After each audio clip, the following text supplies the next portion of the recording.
Heidi by Johanna Spyri. Chapter 7. Fräulein Rottenmeier Spends an Uncomfortable Day. When Heidi opened her eyes on her first morning in Frankfort, she could not think where she was. Then she rubbed them and looked about her. She was sitting up in a high white bed, on one side of a large wide room, into which the light was falling through very, very long white curtains. Near the window stood 2 chairs covered with large flowers, and then came a sofa with the same flowers, in front of which was a round table. In the corner was a washstand, with things upon it that Heidi had never seen in her life before. But now all at once she remembered that she was in Frankfort. Everything that had happened the day before came back to her, and finally she recalled clearly the instructions that had been given her by the lady housekeeper, as far as she had heard them. Heidi jumped out of bed and dressed herself. Then she ran first to one window and then another. She wanted to see the sky and country outside. She felt like a bird in a cage behind those great curtains. But they were too heavy for her to put aside, so she crept underneath them to get to the window. But these again were so high that she could only just get her head above the sill to peer out. Even then she could not see what she longed for. In vain she went first to one and then the other of the windows. She could see nothing but walls and windows, and again walls and windows. Heidi felt quite frightened. It was still early, for Heidi was accustomed to get up early and run out at once to see how everything was looking, if the sky was blue, and if the sun was already above the mountains, or if the fir trees were waving and the flowers had opened their eyes.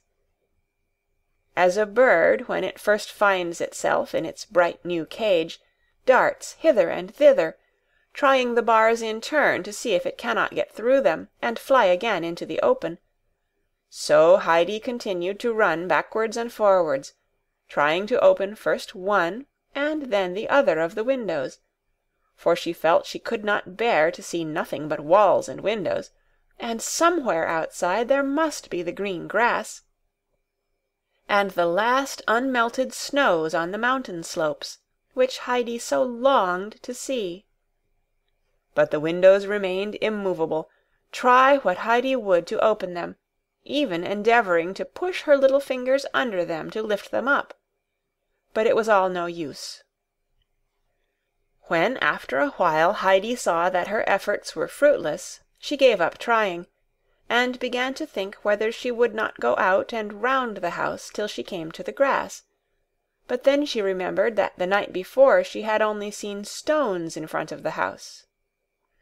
At that moment a knock came to the door, and immediately after Tinette put her head inside and said, "Breakfast is ready." Heidi had no idea what an invitation so worded meant, and Tinette's face did not encourage any questioning on Heidi's part, but rather the reverse. Heidi was sharp enough to read its expression, and acted accordingly. So she drew the little stool out from under the table, put it in the corner, and sat down upon it, and there silently awaited what would happen next. Shortly after, with a good deal of rustling and bustling, Fräulein Rottenmeier appeared, who again seemed very much put out, and called to Heidi, "What is the matter with you, Adelheid? Don't you understand what breakfast is? Come along at once." Heidi had no difficulty in understanding now, and followed at once. Clara had been some time at the breakfast table, and she gave Heidi a kindly greeting, her face looking considerably more cheerful than usual, for she looked forward to all kinds of new things happening again that day. Breakfast passed off quietly. Heidi ate her bread and butter in a perfectly correct manner, and when the meal was over, and Clara wheeled back into the study, Fräulein Rottenmeier told her to follow and remain with Clara until the tutor should arrive and lessons begin. As soon as the children were alone again, Heidi asked, "How can one see out from here and look right down onto the ground?" "You must open the window and look out," replied Clara, amused. "But the windows won't open," responded Heidi sadly. "Yes, they will," Clara assured her. "You cannot open them, nor I either, but when you see Sebastian you can ask him to open one." It was a great relief to Heidi to know that the windows could be opened, and that one could look out, for she still felt as if she was shut up in a prison. Clara now began to ask her questions about her home, and Heidi was delighted to tell her all about the mountain and the goats, and the flowery meadows, which were so dear to her. Meanwhile her tutor had arrived. Fräulein Rottenmeier, however, did not bring him straight into the study, but drew him first aside into the dining-room, where she poured forth her troubles, and explained to him the awkward position in which she was placed, and how it had all come about. It appeared that she had written some time back to Herr Sesemann, to tell him that his daughter very much wished to have a companion, and had added how desirable she thought it herself, as it would be a spur to Clara at her lessons, and an amusement for her in her playtime. Fräulein Rottenmeier had privately wished for this arrangement on her own behalf, as it would relieve her from having always to entertain the sick girl herself, which she felt at times was too much for her. The father had answered that he was quite willing to let his daughter have a companion, provided she was treated in every way like his own child, as he would not have any child tormented or put upon. "Which was a very unnecessary remark," put in Fräulein Rottenmeier, "for who wants to torment children?" But now she went on to explain how dreadfully she had been taken in about the child, and related all the unimaginable things of which she had already been guilty, so that not only would he have to begin with teaching her the ABC, but would have to start with the most rudimentary instruction as regarded everything to do with daily life. She could see only one way out of this disastrous state of affairs, and that was for the tutor to declare that it was impossible for the two to learn together without detriment to Clara, who was so far ahead of the other, that it would be a valid excuse for getting rid of the child, and Herr Sesemann would be sure to agree to the child being sent home again. But she dared not do this without his order, since he was aware that by this time the companion had arrived. But the tutor was a cautious man, and not inclined to take a partial view of matters. He tried to calm Fräulein Rottenmeier, and gave it as his opinion that if the little girl was backward in some things, she was probably advanced in others, and a little regular teaching would soon set the balance right. When Fräulein Rottenmeier saw that he was not ready to support her, and evidently quite ready to undertake teaching the alphabet, she opened the study door, which she quickly shut again as soon as he had gone through, remaining on the other side herself, for she had a perfect horror of the ABC. She walked up and down the dining-room, thinking over in her own mind how the servants were to be told to address Adelheid. The father had written that she was to be treated exactly like his own daughter, and this would especially refer, she imagined, to the servants. She was not allowed, however, a very long interval of time for consideration, for suddenly the sound of a frightful crash was heard in the study, followed by frantic cries for Sebastian. She rushed into the room. There on the floor lay in a confused heap books, exercise-books, inkstand, and other articles with the tablecloth on the top, while from beneath them a dark stream of ink was flowing all across the floor. Heidi had disappeared. "Here's a state of things!" exclaimed Fräulein Rottenmeier, wringing her hands. "Tablecloth, books, work-basket, everything lying in the ink. It was that unfortunate child, I suppose." The tutor was standing looking down at the havoc in distress. There was certainly only one view to be taken of such a matter as this, and that an unfavourable one. Clara meanwhile appeared to find pleasure in such an unusual event, and in watching the results. "Yes, Heidi did it," she explained, "but quite by accident. She must on no account be punished. She jumped up in such violent haste to get away that she dragged the tablecloth along with her, and so everything went over. There were a number of vehicles passing. That is why she rushed off like that. Perhaps she has never seen a carriage. Is it not as I said? She has not the smallest notion about anything, not the slightest idea that she ought to sit still and listen while her lessons are going on. But where is the child who has caused all this trouble? Surely she has not run away. What would Herr Sesemann say to me?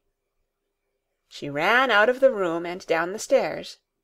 There, at the bottom, standing in the open doorway, was Heidi, looking in amazement up and down the street.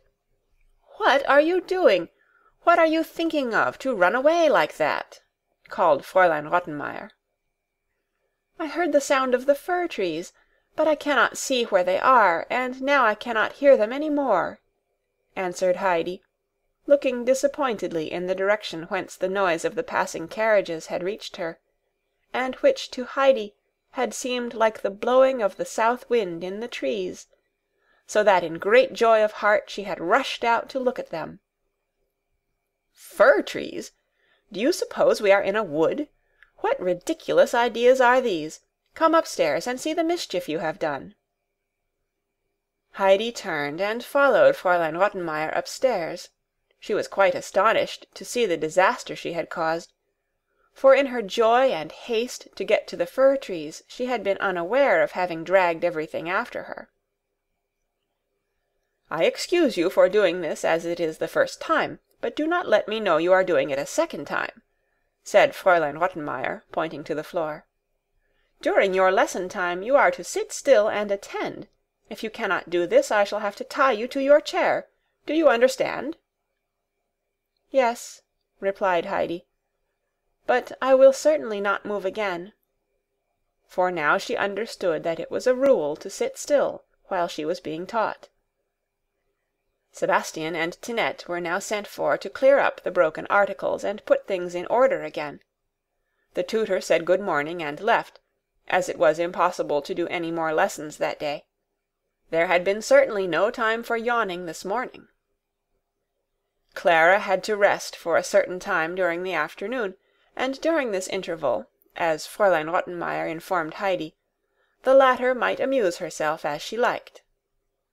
When Clara had been placed on her couch after dinner, and the lady housekeeper had retired to her room, Heidi knew that her time had come to choose her own occupation.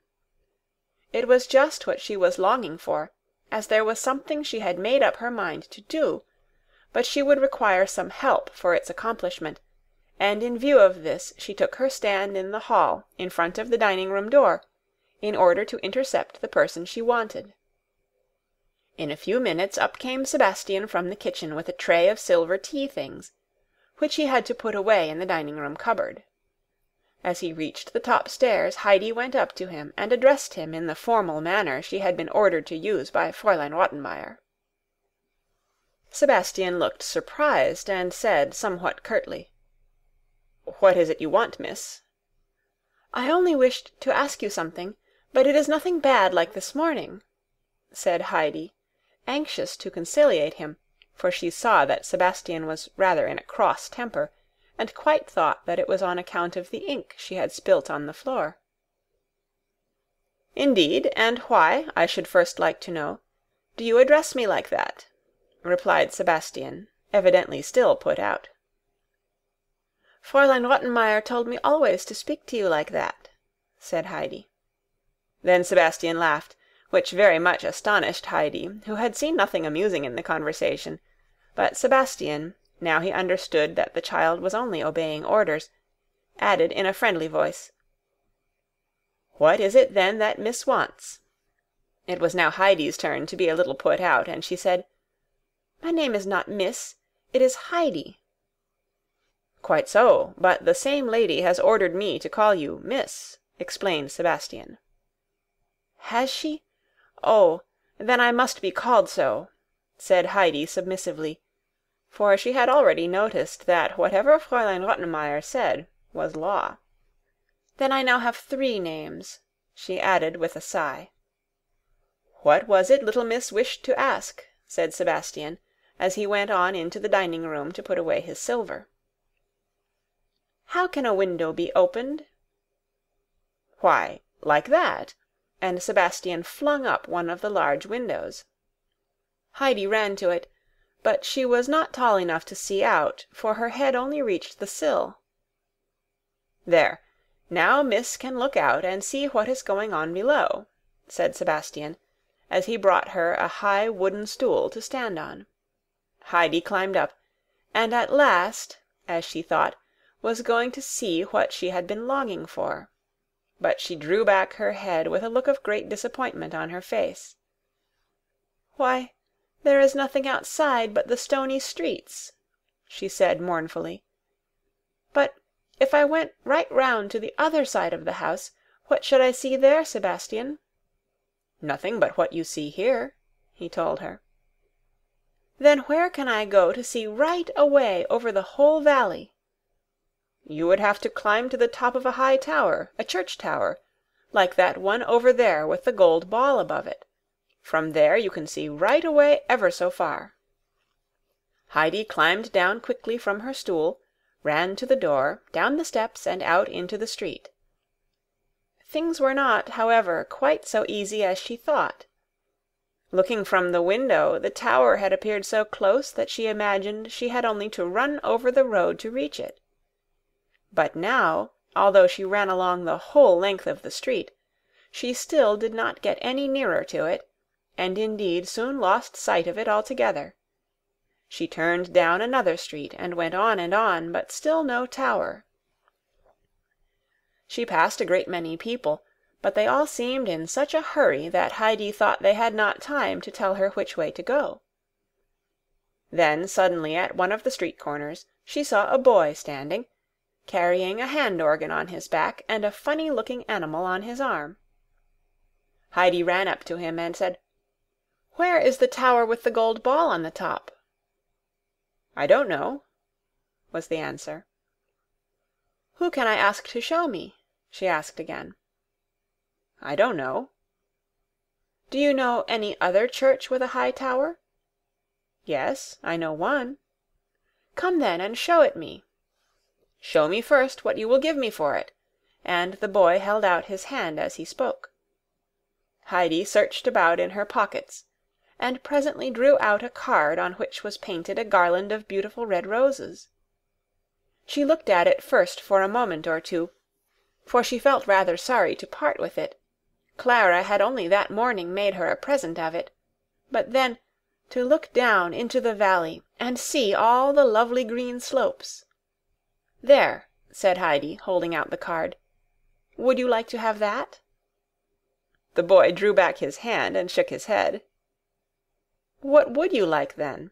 asked Heidi, not sorry to put the card back in her pocket. "Money?" "I have none, but Clara has. I am sure she will give me some. How much do you want?" "Twopence." "Come along, then." They started off together down the street, and on the way Heidi asked her companion what he was carrying on his back. It was a hand-organ, he told her, which played beautiful music when he turned the handle. All at once they found themselves in front of an old church with a high tower. The boy stood still and said, "There it is." "But how shall I get inside?" asked Heidi, looking at the fast-closed doors. "I don't know," was the answer. "Do you think that I can ring as they do for Sebastian?" "I don't know." Heidi had by this time caught sight of a bell in the wall, which she now pulled with all her might. "If I go up, you must stay down here, for I do not know the way back, and you will have to show me." "What will you give me then for that?" "What do you want me to give you?" "Another twopence." They heard the key turning inside, and then someone pulled open the heavy creaking door.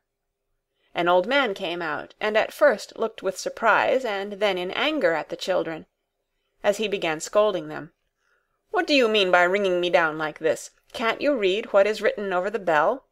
'For those who wish to go up the tower.'" The boy said nothing, but pointed his finger at Heidi. The latter answered, "But I do want to go up the tower." "What do you want up there?" said the old man. "Has somebody sent you?" "No," replied Heidi. "I only wanted to go up that I might look down." "Get along home with you, and don't try this trick on me again, or you may not come off so easily a second time." And with that he turned and was about to shut the door, but Heidi took hold of his coat and said beseechingly, "Let me go up, just once."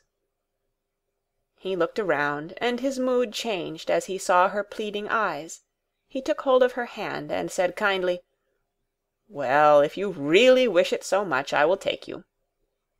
The boy sat down on the church steps to show that he was content to wait where he was. Hand in hand with the old man, Heidi went up the many steps of the tower. They became smaller and smaller as they neared the top, and at last came to one very narrow one, and there they were at the end of their climb. The old man lifted Heidi up that she might look out of the open window. "There, now you can look down," he said. Heidi saw beneath her a sea of roofs, towers, and chimney-pots.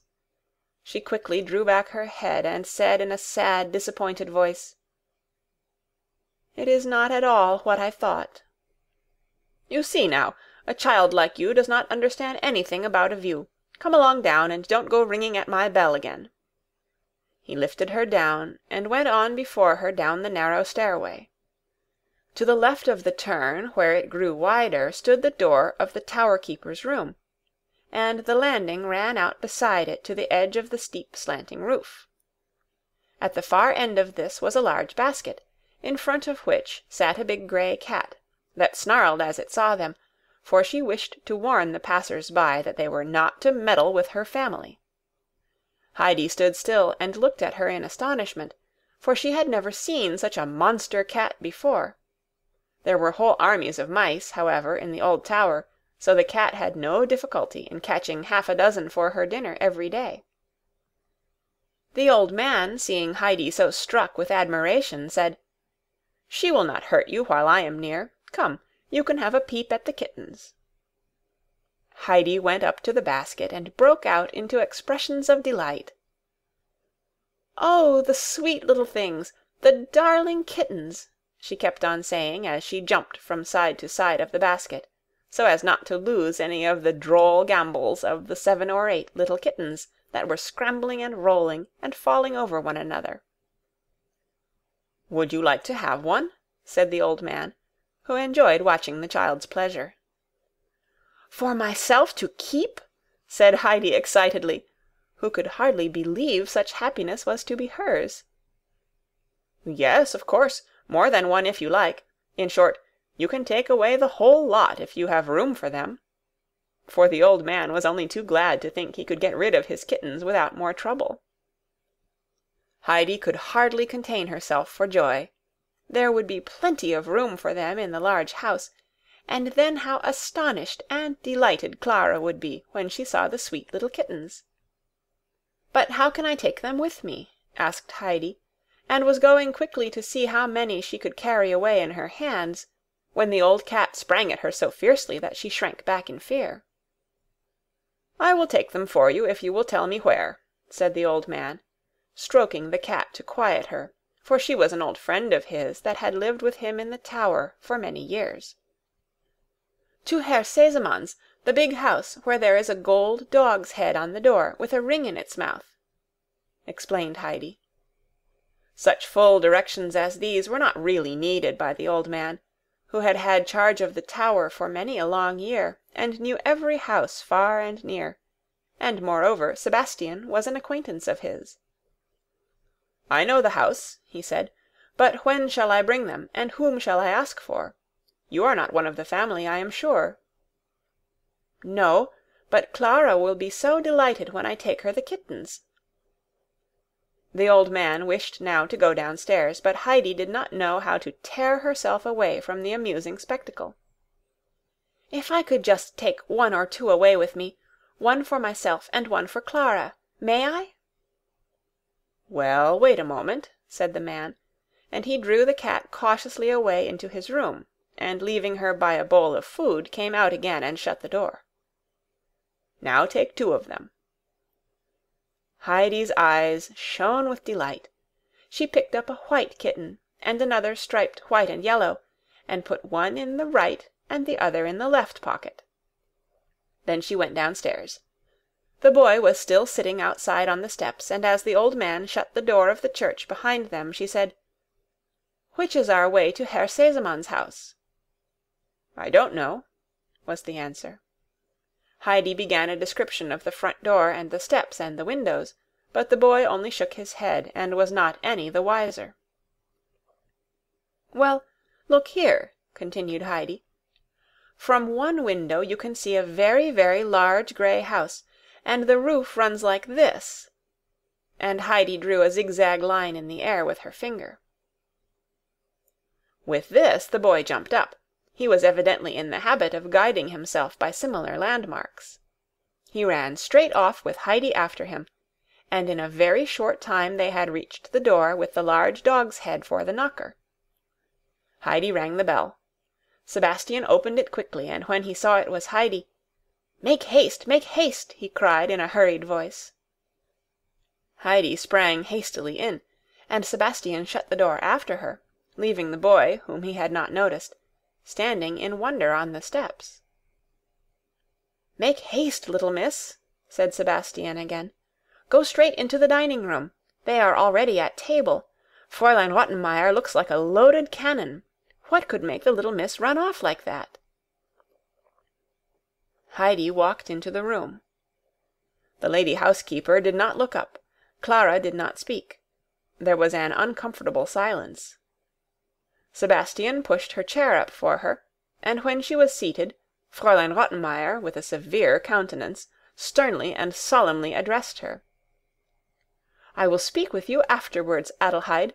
Only this much will I now say, that you behaved in a most unmannerly and reprehensible way by running out of the house as you did, without asking permission, without any one knowing a word about it, and then to go wandering about till this hour. I never heard of such behavior before." "Meow," came the answer back.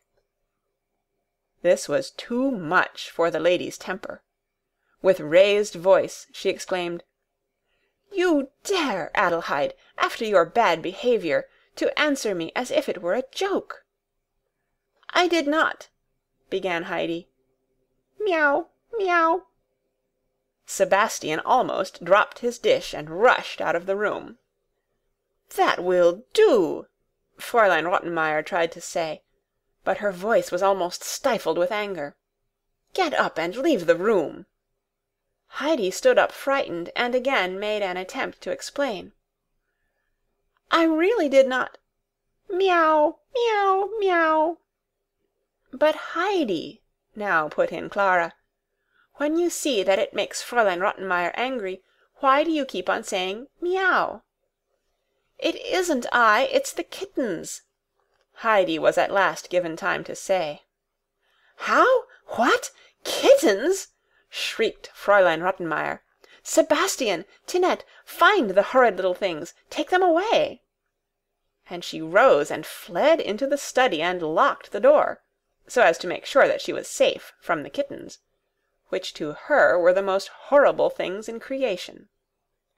Sebastian was obliged to wait a few minutes outside the door to get over his laughter before he went into the room again. He had, while serving Heidi, caught sight of a little kitten's head peeping out of her pocket, and guessing the scene that would follow, had been so overcome with amusement at the first meows that he had hardly been able to finish handing the dishes. The lady's distressed cries for help had ceased before he had sufficiently regained his composure to go back into the dining-room. It was all peace and quietness there now. Clara had the kittens on her lap, and Heidi was kneeling beside her, both laughing and playing with the tiny, graceful little animals. "Sebastian," exclaimed Clara as he came in, "you must help us. You must find a bed for the kittens where Fräulein Rottenmeier will not spy them out, for she is so afraid of them that she will send them away at once. But we want to keep them, and have them out whenever we are alone. Where can you put them?" "I will see to that," answered Sebastian willingly. "I will make a bed in a basket, and put it in some place where the lady is not likely to go. You leave it to me." He set about the work at once, sniggling to himself the while, for he guessed there would be a further rumpus about this some day, and Sebastian was not without a certain pleasure in the thought of Fräulein Rottenmeier being a little disturbed. Not until some time had elapsed, and it was nearing the hour for going to bed, did Fräulein Rottenmeier venture to open the door a crack and call through, "Have you taken those dreadful little animals away, Sebastian?" He assured her twice that he had done so. He had been hanging about the room in anticipation of this question, and now quickly and quietly caught up the kittens from Clara's lap, and disappeared with them.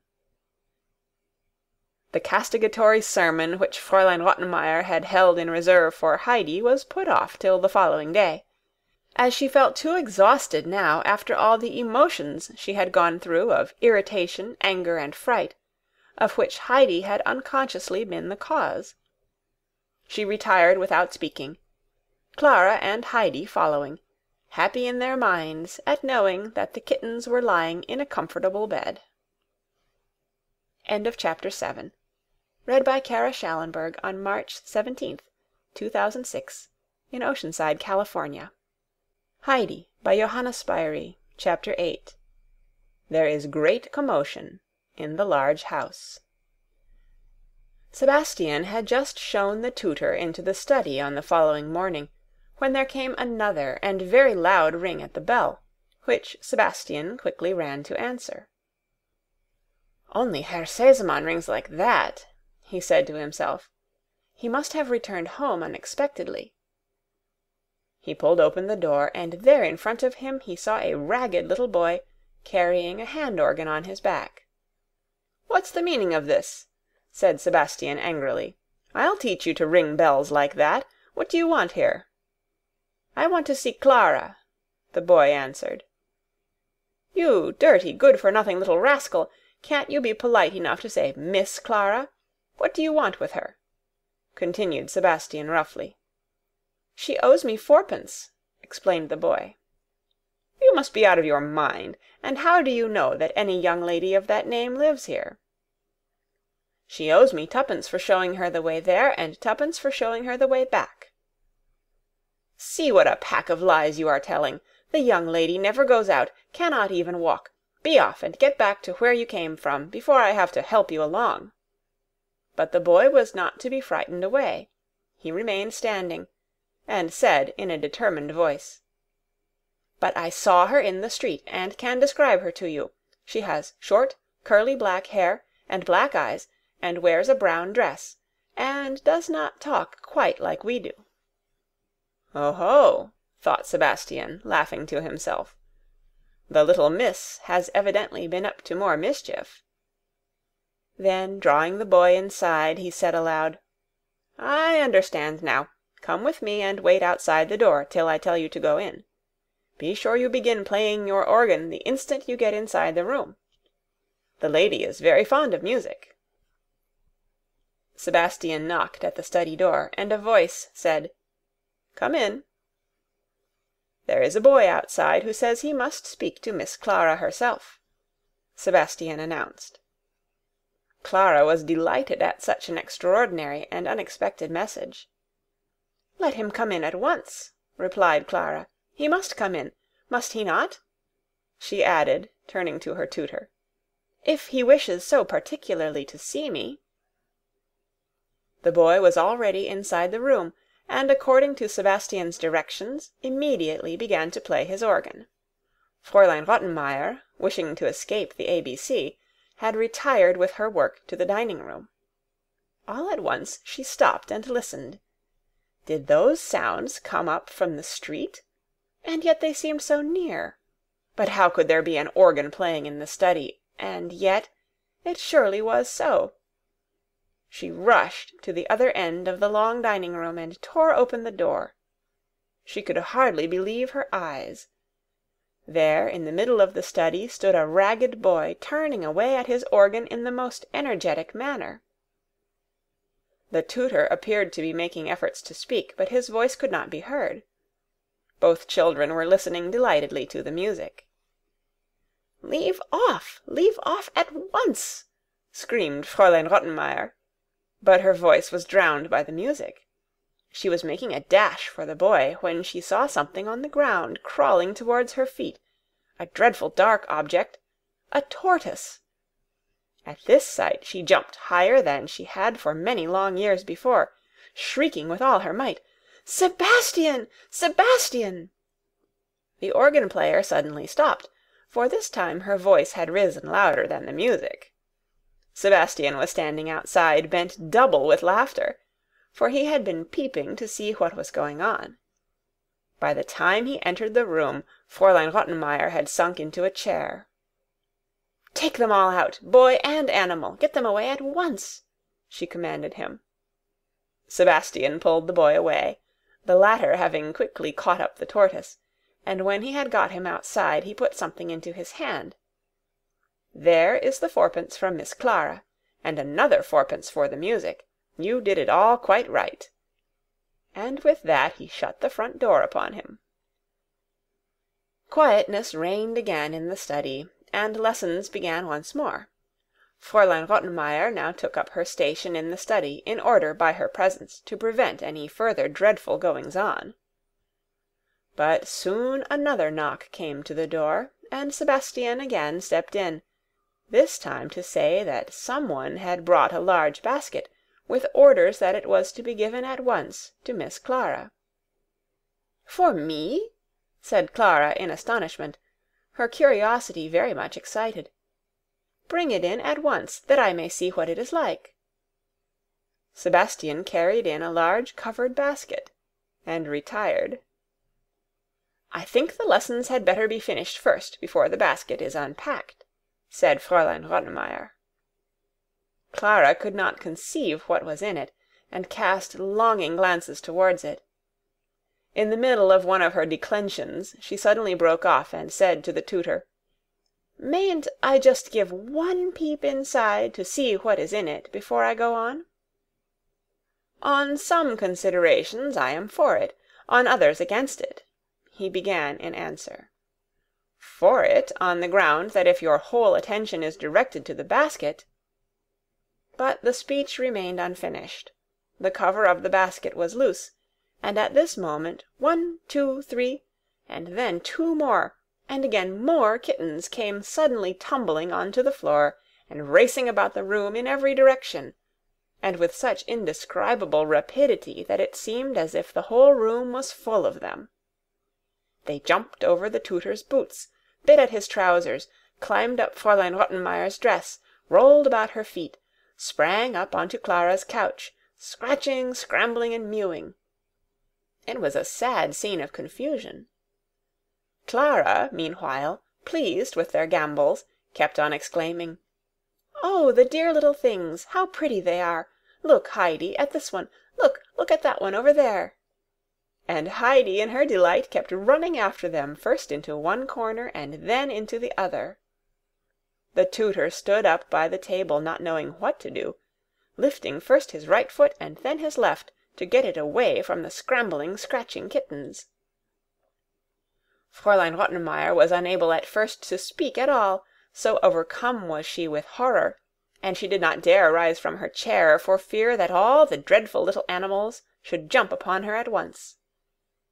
At last she found voice to call loudly, "Tinette! Tinette! Sebastian! Sebastian!" They came in answer to her summons, and gathered up the kittens. By degrees they got them all inside the basket again, and then carried them off to put with the other 2. To-day again there had been no opportunity for yawning. Late that evening, when Fräulein Rottenmeier had somewhat recovered from the excitement of the morning, she sent for the 2 servants, and examined them closely concerning the events of the morning. And then it came out that Heidi was at the bottom of them, everything being the result of her excursion of the day before. Fräulein Rottenmeier sat pale with indignation, and did not know at first how to express her anger. Then she made a sign to Tinette and Sebastian to withdraw, and, turning to Heidi, who was standing by Clara's couch, quite unable to understand of what sin she had been guilty, began in a severe voice, "Adelheid, I know of only one punishment which will perhaps make you alive to your ill conduct, for you are an utter little barbarian, but we will see if we cannot tame you so that you shall not be guilty of such deeds again, by putting you in a dark cellar, with the rats and black beetles." Heidi listened in silence and surprise to her sentence, for she had never seen a cellar such as was now described. The place known at her grandfather's as the cellar, where the fresh-made cheeses and the new milk were kept, was a pleasant and inviting place. Neither did she know at all what rats and black beetles were like. But now Clara interrupted in great distress. "No, no, Fräulein Rottenmeier, you must wait till papa comes. He has written to say that he will soon be home, and then I will tell him everything, and he will say what is to be done with Heidi." Fräulein Rottenmeier could not do anything against this superior authority, especially as the father was really expected very shortly. She rose and said with some displeasure, "As you will, Clara, but I too shall have something to say to Herr Sesemann." And with that she left the room. 2 days now went by without further disturbance. Fräulein Rottenmeier, however, could not recover her equanimity. She was perpetually reminded by Heidi's presence of the deception that had been played upon her, and it seemed to her that ever since the child had come into the house everything had been topsy-turvy, and she could not bring things into proper order again. Clara had grown much more cheerful. She no longer found time hang heavy during the lesson hours, for Heidi was continually making a diversion of some kind or other. She jumbled all her letters up together, and seemed quite unable to learn them, and when the tutor tried to draw her attention to their different shapes, and to help her by showing her that this was like a little horn, or that like a bird's bill, she would suddenly exclaim in a joyful voice, "That is a goat! That is a bird of prey!" For the tutor's descriptions suggested all kinds of pictures to her mind, but left her still incapable of the alphabet. In the later afternoons Heidi always sat with Clara, and then she would give the latter many and long descriptions of the mountain and of her life upon it, and the burning longing to return would become so overpowering that she always finished with the words, "Now I must go home. To-morrow I must really go." But Clara would try to quiet her, and tell Heidi that she must wait till her father returned, and then they would see what was to be done. And if Heidi gave in each time and seemed quickly to regain her good spirits, it was because of a secret delight she had in the thought that every day added 2 more white rolls to the number she was collecting for grandmother, for she always pocketed the roll placed beside her plate at dinner and supper, feeling that she could not bear to eat them, knowing that grandmother had no white bread, and could hardly eat the black bread, which was so hard. After dinner Heidi had to sit alone in her room for a couple of hours, for she understood now that she might not run about outside at Frankfort as she did on the mountain, and so she did not attempt it. Any conversation with Sebastian in the dining-room was also forbidden her, and as to Tinette, she kept out of her way, and never thought of speaking to her, for Heidi was quite aware that the maid looked scornfully at her, and always spoke to her in a mocking voice. So Heidi had plenty of time from day to day to sit and picture how everything at home was now turning green, and how the yellow flowers were shining in the sun, and how all around lay bright in the warm sunshine the snow and the rocks, and the whole wide valley, and Heidi at times could hardly contain herself for the longing to be back home again. And Dete had told her that she could go home whenever she liked. So it came about one day that Heidi felt she could not bear it any longer, and in haste she tied all the rolls up in her red shawl, put on her straw hat, and went downstairs. but just as she reached the hall door she met Fräulein Rottenmeier herself, just returning from a walk, which put a stop to Heidi's journey. Fräulein Rottenmeier stood still a moment, looking at her from top to toe in blank astonishment, her eye resting particularly on the red bundle. Then she broke out, "What have you dressed yourself like that for? What do you mean by this? Have I not strictly forbidden you to go running about in the streets? And here you are ready to start off again, and going out looking like a beggar." "I was not going to run about. I was going home," said Heidi, frightened. "What are you talking about? Going home? You want to go home?" exclaimed Fräulein Rottenmeier, her anger rising. "To run away like that? What would Herr Sesemann say if he knew? Take care that he never hears of this. And what is the matter with his house, I should like to know? Have you not been better treated than you deserved? Have you wanted for a thing? Have you ever in your life before had such a house to live in, such a table, or so many to wait upon you? Have you?" "No," replied Heidi. "I should think not, indeed," continued the exasperated lady. "You have everything you can possibly want here, and you are an ungrateful little thing. It's because you are too well off and comfortable that you have nothing to do but think what naughty thing you can do next." Then Heidi's feelings got the better of her, and she poured forth her trouble. "Indeed, I only want to go home, for if I stay so long away, Schneehöppli will begin crying again, and grandmother is waiting for me, and Distelfink will get beaten because I am not there to give Peter any cheese, and I can never see how the sun says good night to the mountains, and if the great bird were to fly over Frankfort he would croak louder than ever about people huddling all together and teaching each other bad things, and not going to live up on the rocks, where it is so much better." "Heaven have mercy on us, the child is out of her mind!" cried Fräulein Rottenmeier, and she turned in terror and went quickly up the steps, running violently against Sebastian in her hurry. "Go and bring that unhappy little creature in at once," she ordered him, putting her hand to her forehead, which she had bumped against his. Sebastian did as he was told, rubbing his own head as he went, for he had received a still harder blow. Heidi had not moved. She stood with her eyes aflame and trembling all over with inward agitation.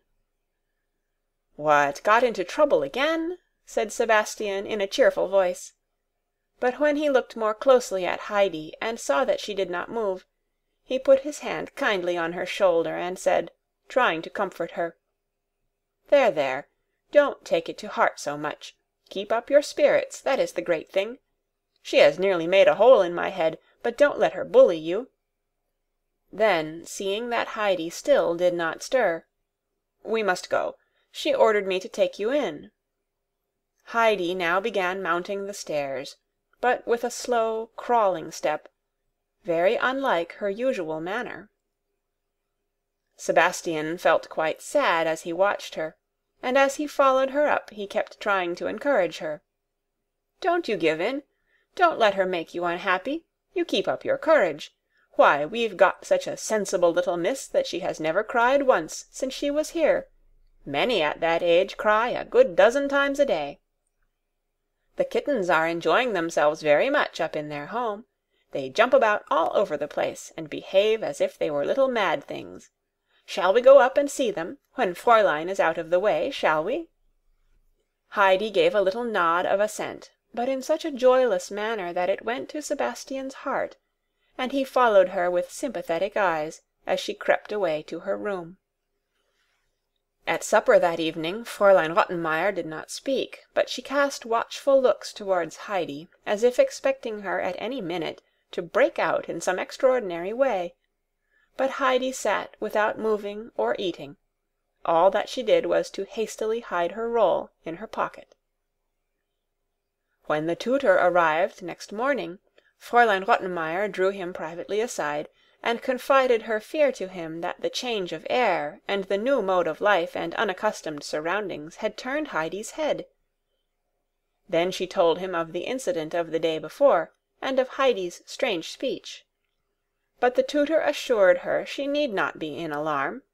He had already become aware that the child was somewhat eccentric, but otherwise quite right in her mind, and he was sure that, with careful treatment and education, the right balance would be restored, and it was this he was striving after. He was the more convinced of this by what he now heard, and by the fact that he had so far failed to teach her the alphabet, Heidi seeming unable to understand the letters. Fräulein Rottenmeier was considerably relieved by his words, and released the tutor to his work. In the course of the afternoon the remembrance of Heidi's appearance the day before, as she was starting out on her travels, suddenly returned to the lady, and she made up her mind that she would supplement the child's clothing with various garments from Clara's wardrobe, so as to give her a decent appearance when Herr Sesemann returned. She confided her intention to Clara, who was quite willing to make over any number of dresses and hats to Heidi, so the lady went upstairs to overhaul the child's belongings and see what was to be kept and what thrown away. She returned, however, in the course of a few minutes, with an expression of horror upon her face. "What is this, Adelheid, that I find in your wardrobe?" she exclaimed. "I never heard of anyone doing such a thing before. In a cupboard meant for clothes, Adelheid, what do I see at the bottom but a heap of rolls? Will you believe it, Clara? Bread in a wardrobe! A whole pile of bread! Tinette!" she called to that young woman who was in the dining-room. "Go upstairs and take away all those rolls out of Adelheid's cupboard, and the old straw hat on the table." "No, no!" screamed Heidi. "I must keep the hat, and the rolls are for grandmother." And she was rushing to stop Tinette when Fräulein Rottenmeier took hold of her. "You will stop here, and all that bread and rubbish shall be taken to the place they belong to," she said in a determined tone, as she kept her hand on the child, to prevent her running forward. Then Heidi in despair flung herself down on Clara's couch, and broke into a wild fit of weeping, her crying becoming louder and more full of distress every minute, while she kept on sobbing out at intervals, "Now the grandmother's bread is all gone. They were all for grandmother, and now they are taken away, and grandmother won't have one." And she wept as if her heart would break. Fräulein Rottenmeier ran out of the room. Clara was distressed and alarmed at the child's crying. "Heidi, Heidi," she said imploringly, "pray do not cry so. Listen to me. Don't be so unhappy. Look now. I promise you that you shall have just as many rolls, or more, all fresh and new, to take to grandmother when you go home. Yours would have been hard and stale by then. Come, Heidi, do not cry any more." Heidi could not get over her sobs for a long time. She would never have been able to leave off crying at all if it had not been for Clara's promise, which comforted her. But to make sure that she could depend upon it, she kept saying to Clara, her voice broken with her gradually subsiding sobs, "Will you give me as many, quite as many as I had for grandmother?" And Clara assured her each time that she would give her as many or more, she added, "only be happy again." Heidi appeared at supper with her eyes red with weeping, and when she saw her roll she could not suppress a sob. But she made an effort to control herself, for she knew she must sit quietly at table. Whenever Sebastian could catch her eye this evening, he made all sorts of strange signs, pointing to his own head, and then to hers, and giving little nods as much as to say, "Don't you be unhappy. I have got it all safe for you." When Heidi was going to get into bed that night, she found her old straw hat lying under the counterpane.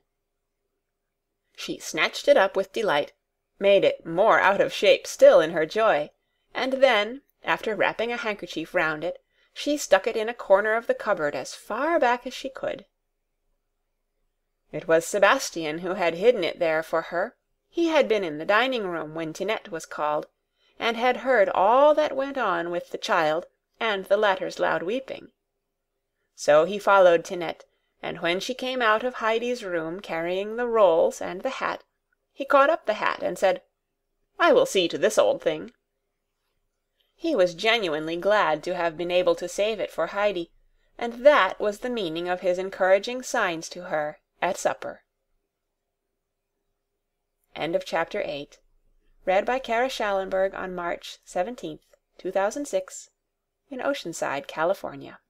Heidi by Johanna Spyri. Chapter 9. Herr Sesemann hears of things which are new to him. A few days after these events, there was great commotion and much running up and down stairs in Herr Sesemann's house. The master had just returned, and Sebastian and Tinette were busy carrying up one package after another from the carriage, for Herr Sesemann always brought back a lot of pretty things for his home. He himself had not waited to do anything before going in to see his daughter. Heidi was sitting beside her, for it was late afternoon when the two were always together. Father and daughter greeted each other with warm affection, for they were deeply attached to one another. Then he held out his hand to Heidi, who had stolen away into the corner, and said kindly to her, "And this is our little Swiss girl. Come and shake hands with me. That's right. Now tell me, are Clara and you good friends with one another, or do you get angry and quarrel, and then cry and make it up, and then start quarreling again on the next occasion?" "No, Clara is always kind to me," answered Heidi. "And Heidi," put in Clara quickly, "has not once tried to quarrel." "That's all right. I am glad to hear it," said her father as he rose from his chair.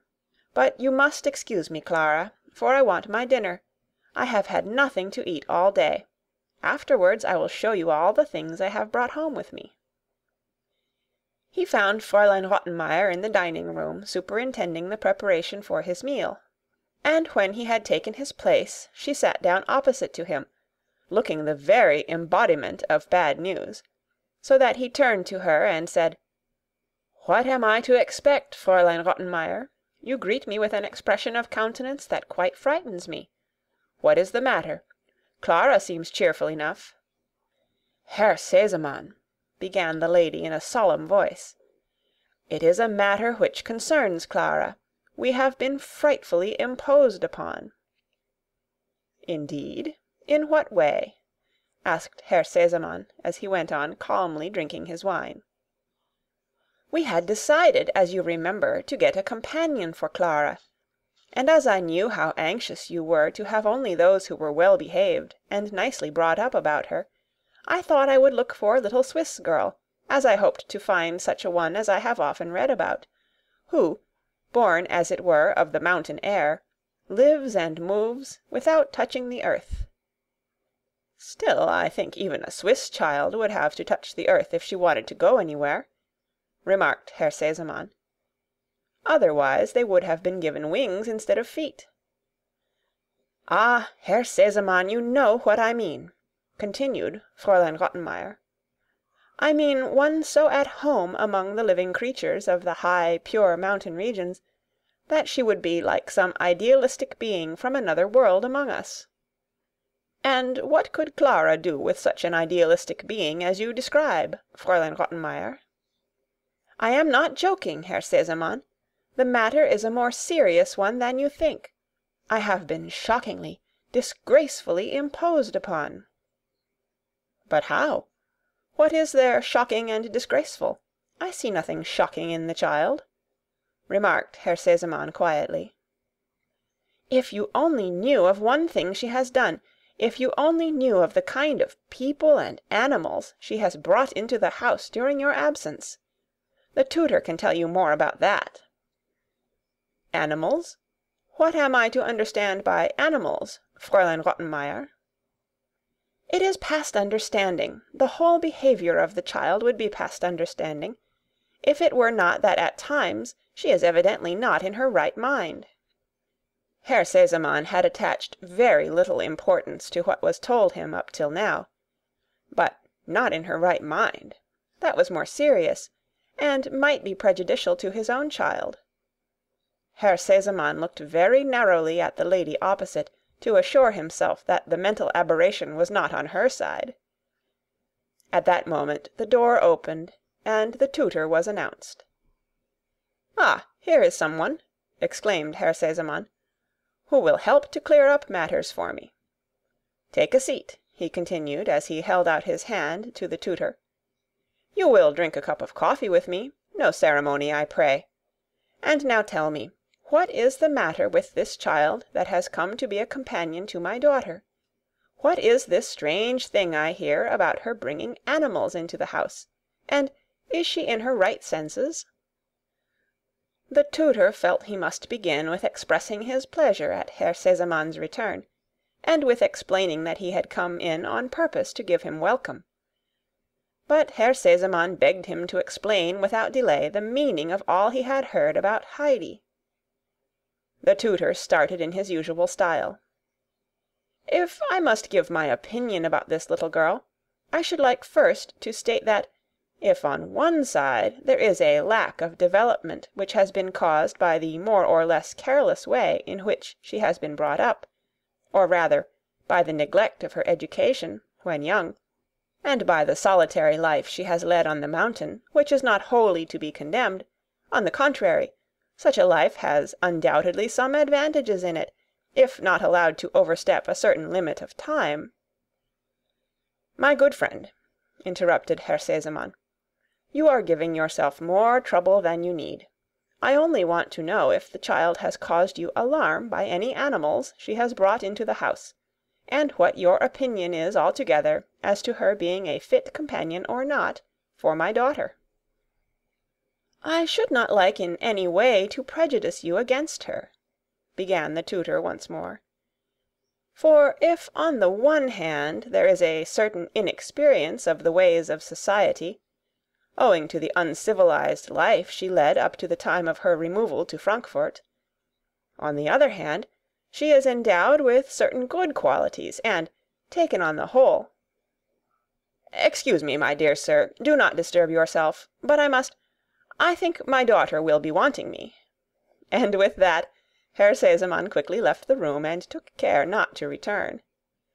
He sat himself down beside his daughter in the study, and then turning to Heidi, who had risen, "Little one, will you fetch me—" he began, and then paused, for he could not think what to ask for, but he wanted to get the child out of the room for a little while.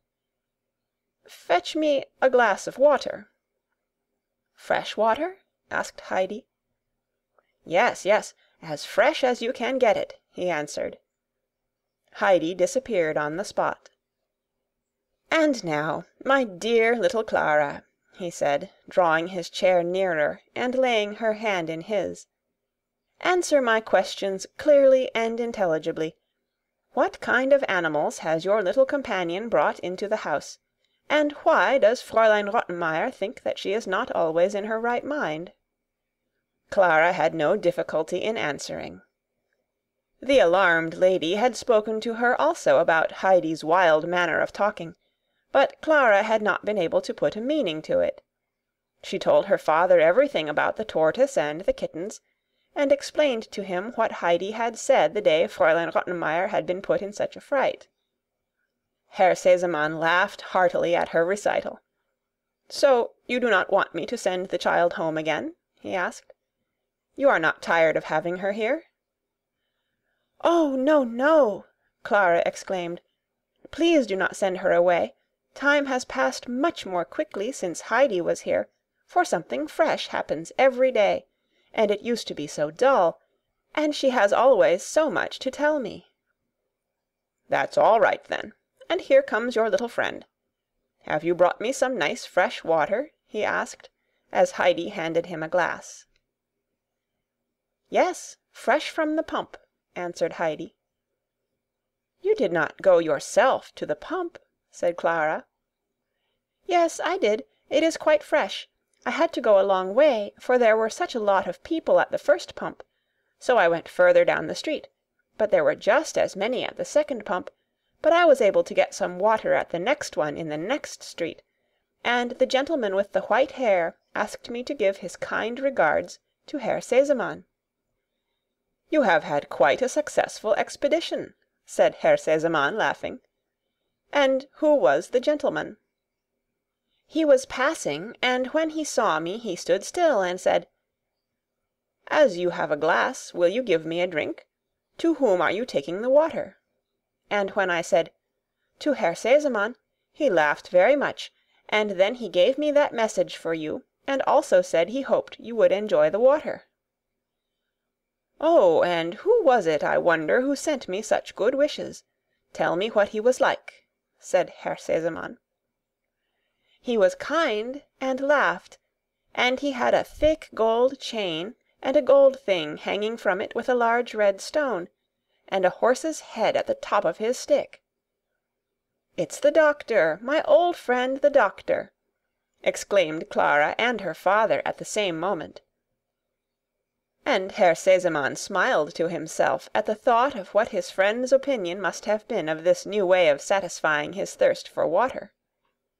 That evening, when Herr Sesemann and Fräulein Rottenmeier were alone, settling the household affairs, he informed her that he intended to keep Heidi. He found the child in a perfectly right state of mind, and his daughter liked her as a companion.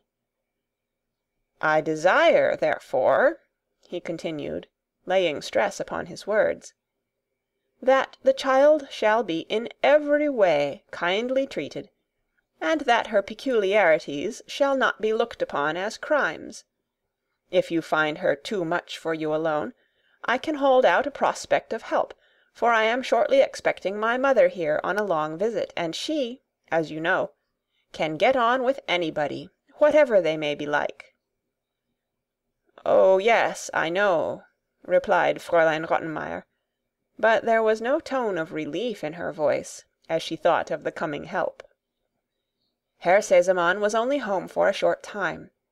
He left for Paris again before the fortnight was over, comforting Clara, who could not bear that he should go from her again so soon, with the prospect of her grandmother's arrival, which was to take place in a few days' time. Herr Sesemann had indeed only just gone when a letter came from Frau Sesemann, announcing her arrival on the following day, and stating the hour when she might be expected, in order that a carriage should be sent to meet her at the station. Clara was overjoyed, and talked so much about her grandmother that evening, that Heidi began also to call her grandmamma, which brought down on her a look of displeasure from Fräulein Rottenmeier. This, however, had no particular effect on Heidi, for she was accustomed now to being continually in that lady's black books. But as she was going to her room that night, Fräulein Rottenmeier waylaid her, and, drawing her into her own, gave her strict injunctions as to how she was to address Frau Sesemann when she arrived. On no account was she to call her grandmamma, but always to say madam to her. "Do you understand?" said the lady, as she saw a perplexed expression on Heidi's face. The latter had not understood, but, seeing the severe expression of the lady's face, she did not ask for more explanation. End of Chapter 9. Read by Shallenberg on March 25th, 2006, in Oceanside, California. Heidi by Johanna Spyri. Chapter 10. Another Grandmother. There was much expectation and preparation about the house on the following evening, and it was easy to see that the lady who was coming was one whose opinion was highly thought of, and for whom everybody had a great respect. Tinette had a new white cap on her head, and Sebastian collected all the footstools he could find and placed them in convenient spots, so that the lady might find one ready to her feet whenever she chose to sit. Fräulein Rottenmeier went about surveying everything, very upright and dignified, as if to show that though a rival power was expected, her own authority was not going to be extinguished. And now the carriage came driving up to the door, and Tinette and Sebastian ran down the steps, followed with a slower and more stately step by the lady, who advanced to greet the guest. Heidi had been sent up to her room and ordered to remain there until called down, as the grandmother would certainly like to see Clara alone first. Heidi sat herself down in a corner and repeated her instructions over to herself. She had not to wait long before Tinette put her head in and said abruptly, "Go downstairs into the study." Heidi had not dared to ask Fräulein Rottenmeier again how she was to address the grandmother. She thought the lady had perhaps made a mistake, for she had never heard anyone called by other than their right name. As she opened the study door she heard a kind voice say, "Ah, here comes the child. Come along in, and let me have a good look at you." Heidi walked up to her and said very distinctly, in her clear voice, "Good evening," and then, wishing to follow her instructions, called her what would be in English, "Mrs. Madam." "Well," said the grandmother, laughing, "is that how they address people in your home on the mountain?" "No," replied Heidi gravely. "I never knew anyone with that name before." "Nor I either," laughed the grandmother again, as she patted Heidi's cheek. "Never mind. When I am with the children, I am always grandmamma. You won't forget that name, will you?" "No, no," Heidi assured her. "I often used to say it at home." "I understand," said the grandmother, with a cheerful little nod of the head. Then she looked more closely at Heidi, giving another nod from time to time, and the child looked back at her with steady, serious eyes, for there was something kind and warm-hearted about this newcomer that pleased Heidi, and indeed everything to do with the grandmother attracted her, so that she could not turn her eyes away. She had such beautiful white hair, and two long lace ends hung down from the cap on her head and waved gently about her face every time she moved, as if a soft breeze were blowing round her, which gave Heidi a peculiar feeling of pleasure. "And what is your name, child?" the grandmother now asked. "I am always called Heidi, but as I am now to be called Adelheid, I will try and take care—" Heidi stopped short, for she felt a little guilty. She had not yet grown accustomed to this name. She continued not to respond when Fräulein Rottenmeier suddenly addressed her by it, and the lady was at this moment entering the room. "Frau Sesemann will no doubt agree with me," she interrupted, "that it was necessary to choose a name that could be pronounced easily, if only for the sake of the servants." "My worthy Rottenmeier," replied Frau Sesemann, "if a person is called Heidi, and has grown accustomed to that name, I call her by the same, and so let it be."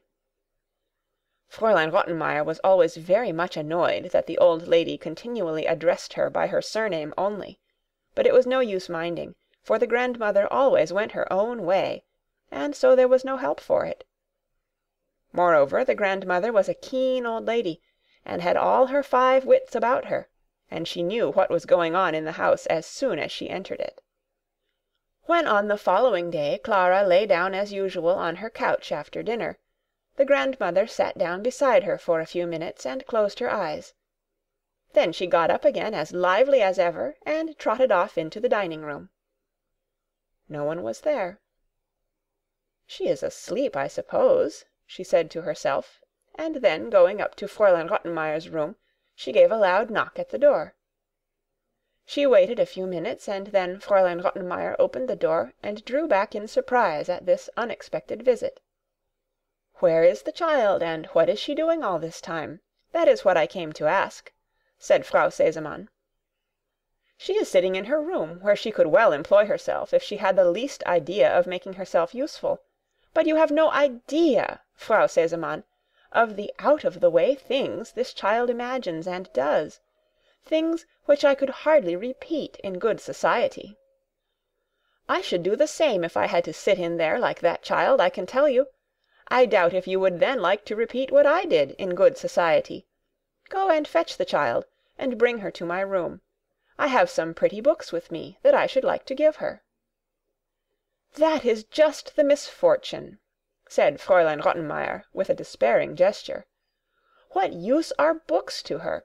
She has not been able to learn her ABC even, all the long time she has been here. It is quite impossible to get the least idea of it into her head, and that the tutor himself will tell you. If he had not the patience of an angel, he would have given up teaching her long ago." "That is very strange," said Frau Sesemann. "She does not look to me like a child who would be unable to learn her alphabet. However, bring her now to me. She can at least amuse herself with the pictures in the books." Fräulein Rottenmeier was prepared with some further remarks, but the grandmother had turned away and gone quickly towards her own room. She was surprised at what she had been told about Heidi's incapacity for learning, and determined to find out more concerning this matter, not by inquiries from the tutor, however, although she esteemed him highly for his uprightness of character. She had always a friendly greeting for him, but always avoided being drawn into conversation with him, for she found his style of talk somewhat wearisome. Heidi now appeared, and gazed with open-eyed delight and wonder at the beautiful colored pictures in the books which the grandmother gave her to look at. All of a sudden, as the latter turned over one of the pages to a fresh picture, the child gave a cry. For a moment or two she looked at it with brightening eyes. Then the tears began to fall, and at last she burst into sobs. The grandmother looked at the picture. It represented a green pasture, full of young animals, some grazing and others nibbling at the shrubs. In the middle was a shepherd leaning upon his staff and looking on at his happy flock. The whole scene was bathed in golden light, for the sun was just sinking below the horizon. The grandmother laid her hand kindly on Heidi's. "Don't cry, dear child, don't cry," she said. "The picture has reminded you perhaps of something, but see, there is a beautiful tale to the picture, which I will tell you this evening, and there are other nice tales of all kinds to read and to tell again. But now we must have a little talk together, so dry your tears, and come and stand in front of me, so that I may see you well. There, now we are happy again." But it was some little time before Heidi could overcome her sobs. The grandmother gave her time to recover herself, saying cheering words to her now and then. "There, it's all right now, and we are quite happy again." When at last she saw that Heidi was growing calmer, she said, "Now I want you to tell me something. How are you getting on in your school time? Do you like your lessons? And have you learnt a great deal?" "Oh, no," replied Heidi, sighing. "But I knew beforehand that it was not possible to learn." "What is it you think impossible to learn?" "Why, to read. It is too difficult." "You don't say so. And who told you that?" "Peter told me, and he knew all about it, for he had tried and could not learn it." "Peter must be a very odd boy, then. But listen, Heidi, we must not always go by what Peter says. We must try for ourselves.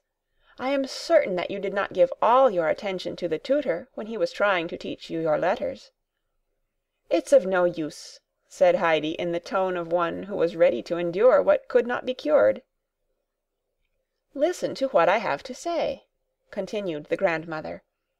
"You have not been able to learn your alphabet because you believed what Peter said.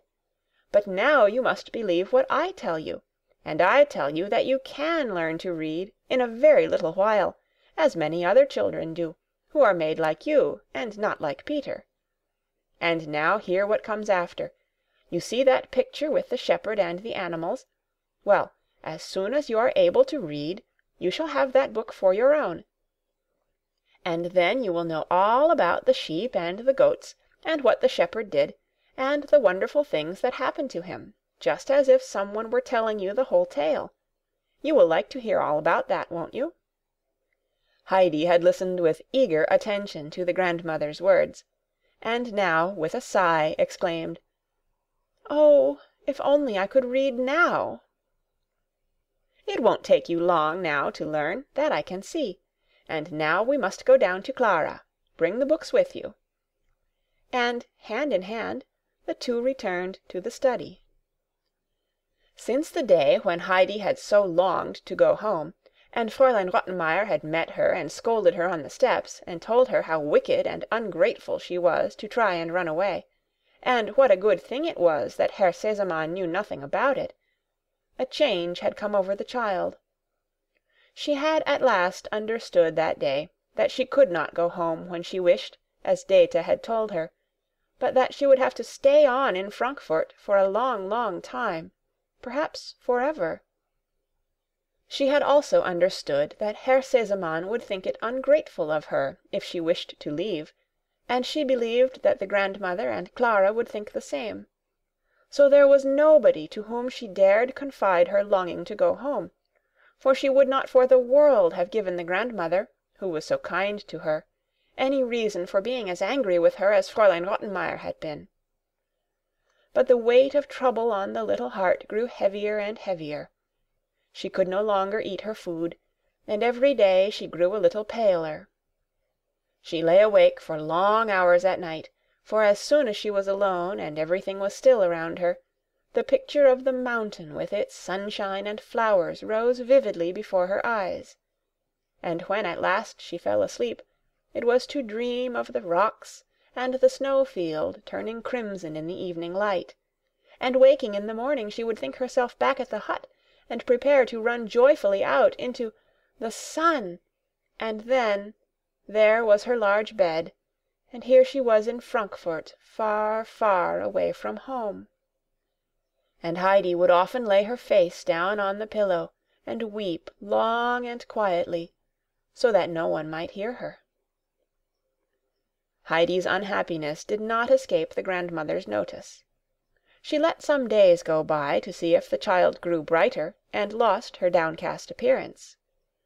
But, as matters did not mend, and she saw that many mornings Heidi had evidently been crying before she came downstairs, she took her again into her room one day, and, drawing the child to her, said, "Now tell me, Heidi, what is the matter?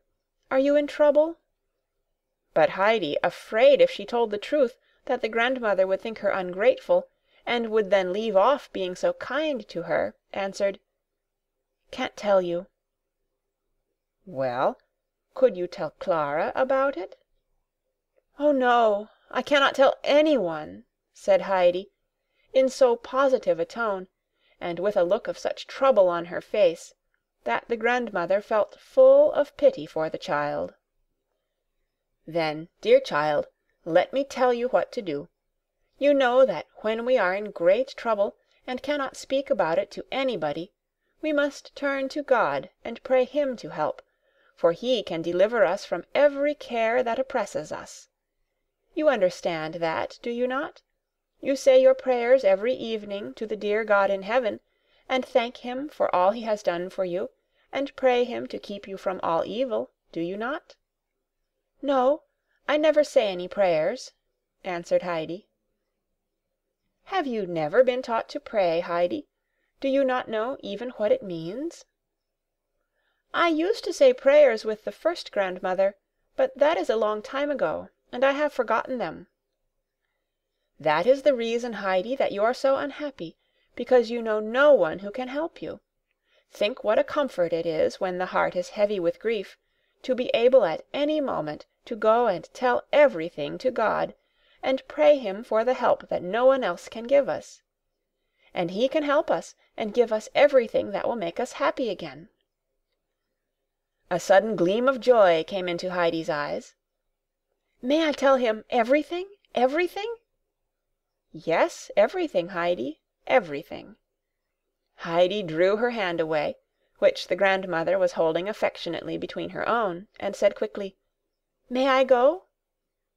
"Yes, of course," was the answer, and Heidi ran out of the room into her own, and sitting herself on a stool, folded her hands together and told God about everything that was making her so sad and unhappy, and begged Him earnestly to help her and to let her go home to her grandfather. It was about a week after this that the tutor asked Frau Seseman's permission for an interview with her, as he wished to inform her of a remarkable thing that had come to pass. So she invited him to her room, and as he entered she held out her hand in greeting, and, pushing a chair towards him, "I am pleased to see you," she said. "Pray sit down, and tell me what brings you here. Nothing bad?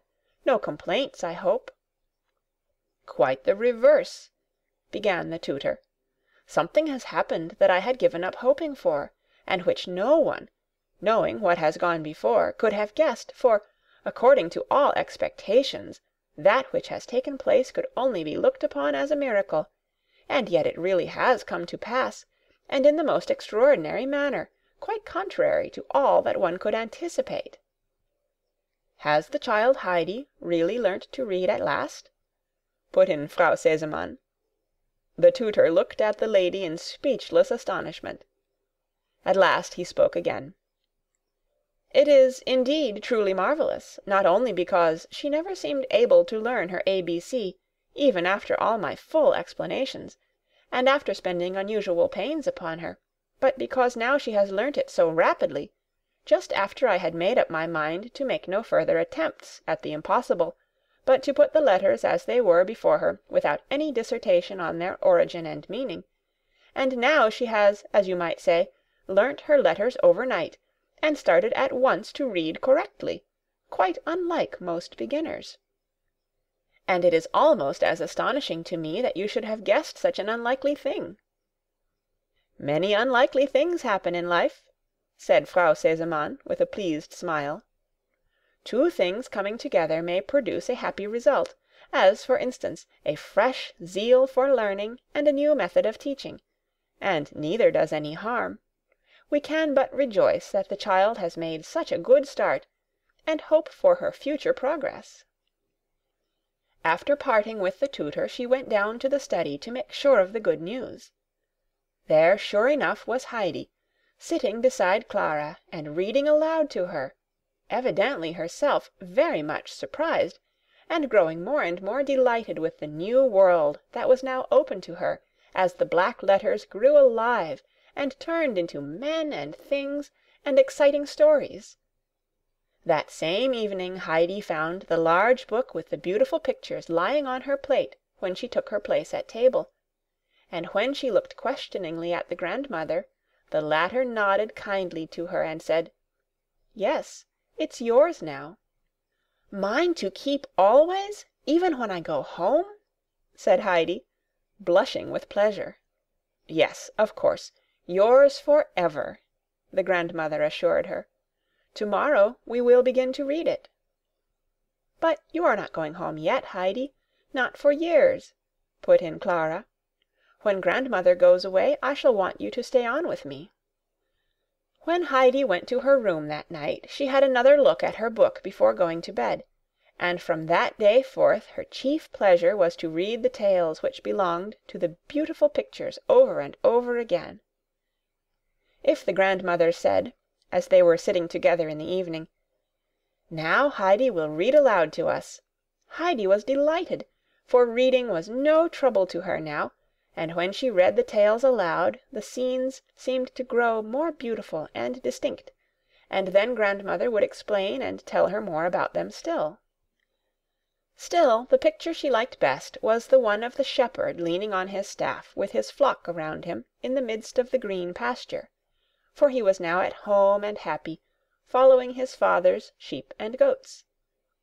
Then came the picture where he was seen far away from his father's house, obliged to look after the swine, and he had grown pale and thin from the husks which were all he had to eat. Even the sun seemed here to be less bright, and everything looked grey and misty. But there was the third picture still to this tale. Here was the old father with outstretched arms running to meet and embrace his returning and repentant son, who was advancing timidly, worn out and emaciated, and clad in a ragged coat. That was Heidi's favourite tale, which she read over and over again, aloud and to herself, and she was never tired of hearing the grandmother explain it to her and Clara. But there were other tales in the book besides, and what with reading and looking at the pictures, the days passed quickly away, and the time drew near for the grandmother to return home. End of Chapter 10. Read by Kara Shallenberg on March 29th, 2006, in Oceanside, California. Heidi by Johanna Spyri. Chapter 11. Heidi gains in one way and loses in another. Every afternoon during her visit, the grandmother went and sat down for a few minutes beside Clara after dinner, when the latter was resting, and Fräulein Rottenmeier, probably for the same reason, had disappeared inside her room. But 5 minutes sufficed her, and then she was up again, and Heidi was sent for to her room, and there she would talk to the child and employ and amuse her in all sorts of ways. The grandmother had a lot of pretty dolls, and she showed Heidi how to make dresses and pinafores for them, so that Heidi learnt how to sew and to make all sorts of beautiful clothes for the little people out of a wonderful collection of pieces that grandmother had by her of every describable and lovely color. And then grandmother liked to hear her read aloud, and the oftener Heidi read her tales, the fonder she grew of them. She entered into the lives of all the people she read about, so that they became like dear friends to her, and it delighted her more and more to be with them. But still Heidi never looked really happy, and her bright eyes were no longer to be seen. It was the last week of the grandmother's visit. She called Heidi into her room as usual one day after dinner, and the child came with her book under her arm. The grandmother called her to come close, and then, laying the book aside, said, "Now, child, tell me why you are not happy. Have you still the same trouble at heart?" Heidi nodded in reply. "Have you told God about it?" "Yes." "And do you pray every day that he will make things right, and that you may be happy again?" "No, I have left off praying." "Do not tell me that, Heidi. Why have you left off praying?" "It is of no use. God does not listen," Heidi went on, in an agitated voice. "And I can understand that when there are so many, many people in Frankfort praying to him every evening, that he cannot attend to them all, and he certainly has not heard what I said to him." "And why are you so sure of that, Heidi?" "Because I have prayed for the same thing every day for weeks, and yet God has not done what I asked." "You are wrong, Heidi. You must not think of him like that. God is a good Father to us all, and knows better than we do what is good for us. If we ask him for something that is not good for us, he does not give it, but something better still, if only we will continue to pray earnestly, and do not run away and lose our trust in him. God did not think what you have been praying for was good for you just now, but be sure he heard you, for he can hear and see everyone at the same time, because he is a God, and not a human being like you and me. And because he thought it was better for you not to have at once what you wanted, he said to himself, 'Yes, Heidi shall have what she asks for, but not until the right time comes, so that she may be quite happy.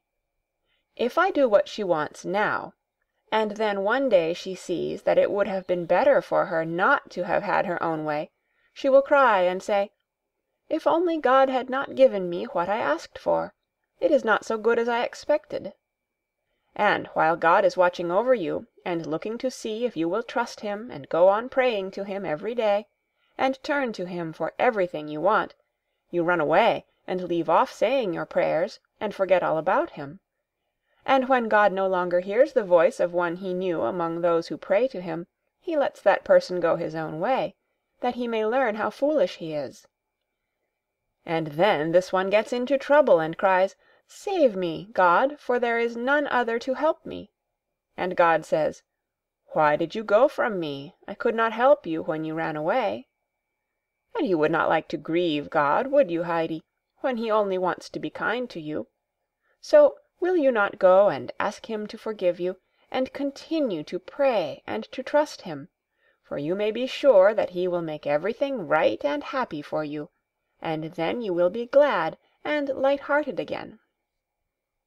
Heidi had perfect confidence in the grandmother, and every word she said sunk into her heart.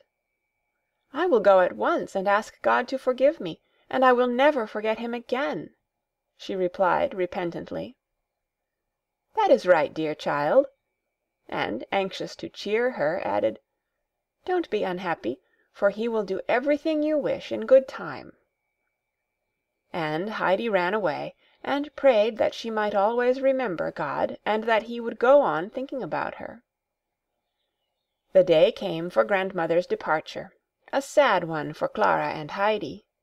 But the grandmother was determined to make it as much like a holiday as possible, and not to let them mope, and she kept them so lively and amused that they had no time to think about their sorrow at her going until she really drove away. Then the house seemed so silent and empty that Heidi and Clara did not know what to do with themselves, and sat during the remainder of the day like two lost children. The next day, when the hour came for Clara and Heidi to be together, the latter walked in with her book and proposed that she should go on reading aloud every afternoon to Clara, if the latter liked it. Clara agreed, and thought anyhow it would be nice for that day, so Heidi began with her usual enthusiasm. But the reading did not last long, for Heidi had hardly begun a tale about a dying grandmother before she cried out, "Oh, then the grandmother is dead!" and burst into tears, for everything she read was so real to her that she quite thought it was the grandmother at home who had died, and she kept on exclaiming as her sobs increased, "She is dead, and I shall never see her again, and she never had one of the white rolls." Clara did all she could to explain to Heidi that the story was about quite a different grandmother, but even when at last she had been able to convince Heidi of this, the latter continued to weep inconsolably, for now she had awakened to the thought that perhaps the grandmother, and even the grandfather also, might die while she was so far away, and that if she did not go home for a long time she would find everything there all silent and dead, and there she would be all alone, and would never be able to see the dear ones she loved any more. Fräulein Rottenmeier had meanwhile come into the room, and Clara explained to her what had happened. As Heidi continued her weeping, the lady, who was evidently getting impatient with her, went up to Heidi and said with decision, "Now, Adelheid, that is enough of all this causeless lamentation. I will tell you once for all, if there are any more scenes like this while you are reading, I shall take the book away from you, and shall not let you have it again." Her words had immediate effect on Heidi, who turned pale with fear. The book was her one great treasure. She quickly dried her tears and swallowed her sobs as best she could, so that no further sound of them should be heard. The threat did its work, for Heidi never cried aloud again, whatever she might be reading, but she had often to struggle hard to keep back her tears, so that Clara would look at her and say, "What faces you are making, Heidi! I never saw anything like it." But the faces made no noise, and did not offend Fräulein Rottenmeier, and Heidi, having overcome her fit of despairing misery, would go quietly on for a while, and no one perceived her sorrow. But she lost all her appetite, and looked so pale and thin that Sebastian was quite unhappy when he looked at her, and could not bear to see her refusing all the nice dishes he handed her. He would whisper to her sometimes, in quite a kind, fatherly manner, "Take a little, you don't know how nice it is. There, a good spoonful. Now another." But it was of no use. Heidi hardly ate anything at all, and as soon as she laid her head down at night the picture of home would rise before her eyes. And she would weep, burying her face in the pillow that her crying might not be heard. And so many weeks passed away. Heidi did not know if it was winter or summer, for the walls and windows she looked out upon showed no change, and she never went beyond the house except on rare occasions when Clara was well enough to drive out. And then they only went a very little way, as Clara could not bear the movement for long. So that on these occasions they generally only saw more fine streets and large houses and crowds of people. They seldom got anywhere beyond them, and grass and flowers, fir trees and mountains, were still far away. Heidi's longing for the old familiar and beautiful things grew daily stronger, so that now only to read a word that recalled them to her remembrance brought her to the verge of tears, which with difficulty she suppressed. So the autumn and winter passed, and again the sun came shining down on the white walls of the opposite houses, and Heidi would think to herself that now the time had come for Peter to go out again with the goats, to where the golden flowers of the cistus were glowing in the sunlight, and all the rocks around turned to fire at sunset. Heidi would go and sit in a corner of her lonely room, and put her hands up to her eyes that she might not see the sun shining on the opposite wall, and then she would remain without moving, battling silently with her terrible homesickness, until Clara sent for her again. End of chapter 11. Read by Kara Shallenberg on April 11th, 2006, in Oceanside, California. Heidi by Johanna Spyri. Chapter 12. A Ghost in the House. For some days past, Fräulein Rottenmeier had gone about rather silently, and as if lost in thought. As twilight fell, and she passed from room to room, or along the long corridors, she was seen to look cautiously behind her, and into the dark corners, as if she thought some one was coming silently behind her, and might unexpectedly give her dress a pull. Nor would she now go alone into some parts of the house. If she visited the upper floor where the grand guest chambers were, or had to go down into the large mysterious council chamber, where every footstep echoed, and the old senators with their big white collars looked down so solemnly and immovably from their frames, she regularly called Tinette to accompany her, in case, as she said, there might be something to carry up or down. Tinette, on her side, did exactly the same. If she had business upstairs or down, she called Sebastian to accompany her, and there was always something he must help her with, which she could not carry alone. More curious still, Sebastian also, if sent into one of the more distant rooms, always called John to go with him, in case he should want his assistance in bringing what was required. And John readily obeyed, although there was never anything to carry, and either might well have gone alone, but he did not know how soon he might want to ask Sebastian to do the same service for him.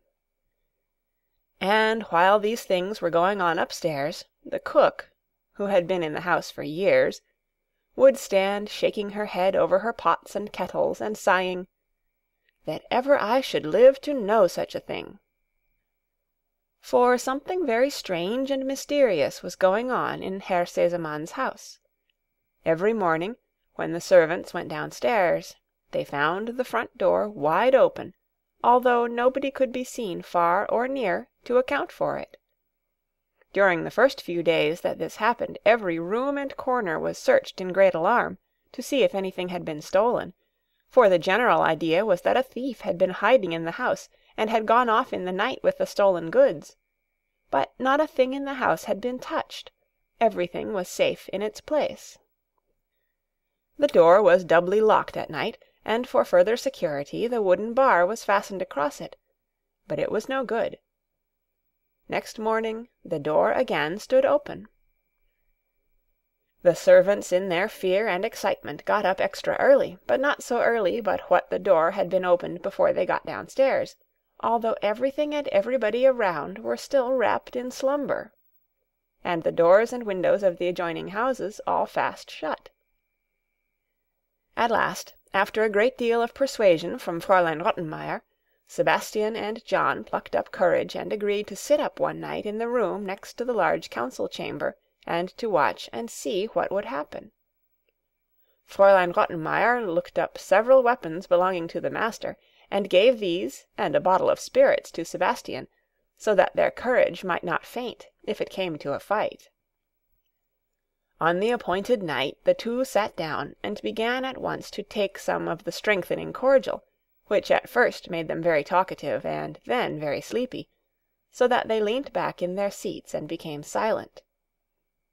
As midnight struck, Sebastian roused himself and called to his companion, who, however, was not easy to wake, and kept rolling his head first to one side and then the other, and continuing to sleep. Sebastian began to listen more attentively, for he was wide awake now. Everything was still as a mouse. All sound had died away from the streets even. He did not feel inclined to go to sleep again, for the stillness was ghostly to him, and he was afraid now to raise his voice to rouse John, so he shook him gently to make him stir. At last, as 1 struck, John woke up, and came back to the consciousness of why he was sitting in a chair instead of lying in his bed. He now got up with a great show of courage, and said, "Come, Sebastian, we must go outside and see what is going on. You need not be afraid. Just follow me."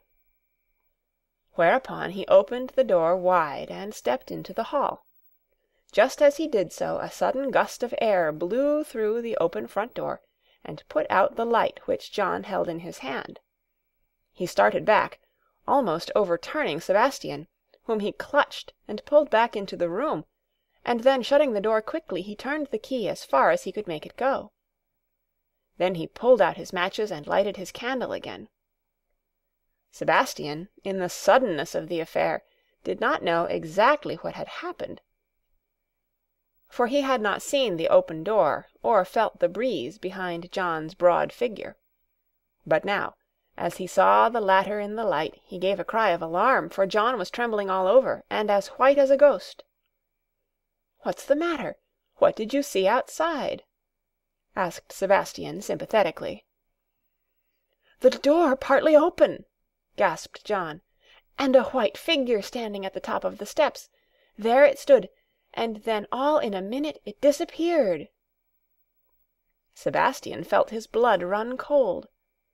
The two sat down close to one another, and did not dare move again till the morning broke, and the streets began to be alive again. Then they left the room together, shut the front door, and went upstairs to tell Fräulein Rottenmeier of their experience. She was quite ready to receive them, for she had not been able to sleep at all in the anxiety of waiting to hear their report. They had no sooner given her details of the night's experience than she sat down and wrote straight off to Herr Sesemann, who had never received such a letter before in his life. She could hardly write, she told him, for her fingers were stiff with fear, and Herr Sesemann must please arrange to come back at once, for dreadful and unaccountable things were taking place at home. Then she entered into particulars of all that had happened, of how the door was found standing open every morning, and how nobody in the house now felt sure of their life in this unprotected state of things, and how it was impossible to tell what terrible results might follow on these mysterious doings. Herr Sesemann answered that it was quite impossible for him to arrange to leave his business and return home at once. He was very much astonished at this ghost tale, but hoped by this time the ghost had disappeared. If, however, it still continued to disturb the household, would Fräulein Rottenmeier write to the grandmother, and ask her if she could come and do something. She, he was sure, would soon find out a way to deal with the ghost, so that it would not venture again to haunt his house. Fräulein Rottenmeier was not pleased with the tone of this letter. She did not think the matter was treated seriously enough. She wrote off without delay to Frau Sesemann, but got no more satisfactory reply from that quarter, and some remarks in the letter she considered were quite offensive. Frau Sesemann wrote that she did not feel inclined to take the journey again from Holstein to Frankfurt, because Rottenmeier fancied she saw ghosts. There had never been a ghost in the house since she had known it, and if there was one now it must be a live one, with which Rottenmeier ought to be able to deal. If not, she had better send for the watchman to help her. Fräulein Rottenmeier, however, was determined not to pass any more days in a state of fear, and she knew the right course to pursue. She had as yet said nothing to the children of the ghostly apparitions, for she knew if she did that the children would not remain alone for a single moment, and that might entail discomfort for herself. But now she walked straight off into the study, and there in a low mysterious voice told the two children everything that had taken place. Clara immediately screamed out that she could not remain another minute alone. Her father must come home, and Fräulein Rottenmeier must sleep in her room at night, and Heidi too must not be left by herself, for the ghost might do something to her. She insisted that they should all sleep together in one room, and keep a light burning all night, and Tinette had better be in the next room, and Sebastian and John come upstairs and spend the night in the hall, so that they might call out and frighten the ghost the instant they saw it appear on the steps. Clara, in short, grew very excited, and Fräulein Rottenmeier had great difficulty in quieting her. She promised to write at once to her father, and to have her bed put in her room, and not to be left alone for a moment. They could not all sleep in the same room, but if Heidi was frightened, why, Tinette must go into her room. But Heidi was far more frightened of Tinette than of ghosts, of which the child had never before heard, so she assured the others she did not mind the ghost, and would rather be alone at night. Fräulein Rottenmeier now sat down to write another letter to Herr Sesemann, stating that these unaccountable things that were going on in the house had so affected his daughter's delicate constitution that the worst consequences might be expected. Epileptic fits and St. Vitus' dance often came on suddenly in cases like this, and Clara was liable to be attacked by either if the cause of the general alarm was not removed. The letter was successful, and 2 days later Herr Sesemann stood at his front door and rang the bell in such a manner that everybody came rushing from all parts of the house, and stood looking affrighted at everybody else, convinced that the ghost was impudently beginning its evil tricks in daylight. Sebastian peeped cautiously through a half-closed shutter. As he did so, there came another violent ring at the bell, which it was impossible to mistake for anything but a very hard pull from a non-ghostly hand. And Sebastian recognized whose hand it was, and rushing pell-mell out of the room, fell heels over head downstairs, but picked himself up at the bottom and flung open the street door. Herr Sesemann greeted him abruptly, and went up without a moment's delay into his daughter's room. Clara greeted him with a cry of joy, and seeing her so lively and apparently as well as ever, his face cleared, and the frown of anxiety passed gradually away from it, as he heard from his daughter's own lips that she had nothing the matter with her, and moreover was so delighted to see him that she was quite glad about the ghost, as it was the cause of bringing him home again. "And how is the ghost getting on?" he asked, turning to Fräulein Rottenmeier with a twinkle of amusement in his eye. "It is no joke, I assure you," replied that lady. "You will not laugh yourself to-morrow morning, Herr Sesemann. What is going on in the house points to some terrible thing that has taken place in the past and been concealed." "Well, I know nothing about that," said the master of the house. "But I must beg you not to bring suspicion on my worthy ancestors. And now, will you kindly call Sebastian into the dining-room, as I wish to speak to him alone." Herr Sesemann had been quite aware that Sebastian and Fräulein Rottenmeier were not on the best of terms, and he had his ideas about this scare. "Come here, lad," he said, as Sebastian appeared, "and tell me frankly, have you been playing at ghosts to amuse yourself at Fräulein Rottenmeier's expense?" "No, on my honor, sir. Pray do not think it. I am very uncomfortable about the matter myself," answered Sebastian with unmistakable truthfulness. "Well, if that is so, I will show you and John tomorrow morning how ghosts look in the daylight. You ought to be ashamed of yourself, Sebastian, a great strong lad like you, to run away from a ghost. But now go and take a message to my old friend the doctor. Give him my kind regards, and ask him if he will come to me to-night at 9 o'clock without fail. I have come by express from Paris to consult him. I shall want him to spend the night here, so bad a case is it, so he will arrange accordingly. You understand?" "Yes, sir," replied Sebastian. "I will see to the matter as you wish." Then Herr Sesemann returned to Clara, and begged her to have no more fear, as he would soon find out all about the ghost and put an end to it. Punctually at 9 o'clock, after the children had gone to bed and Fräulein Rottenmeier had retired, the doctor arrived. He was a grey-haired man with a fresh face, and 2 bright, kindly eyes. He looked anxious as he walked in, but, on catching sight of his patient, burst out laughing, and clapped him on the shoulder. "Well," he said, "you look pretty bad for a person that I am to sit up with all night." "Patience, friend," answered Herr Sesemann. "The one you have to sit up for will look a good deal worse when we have once caught him."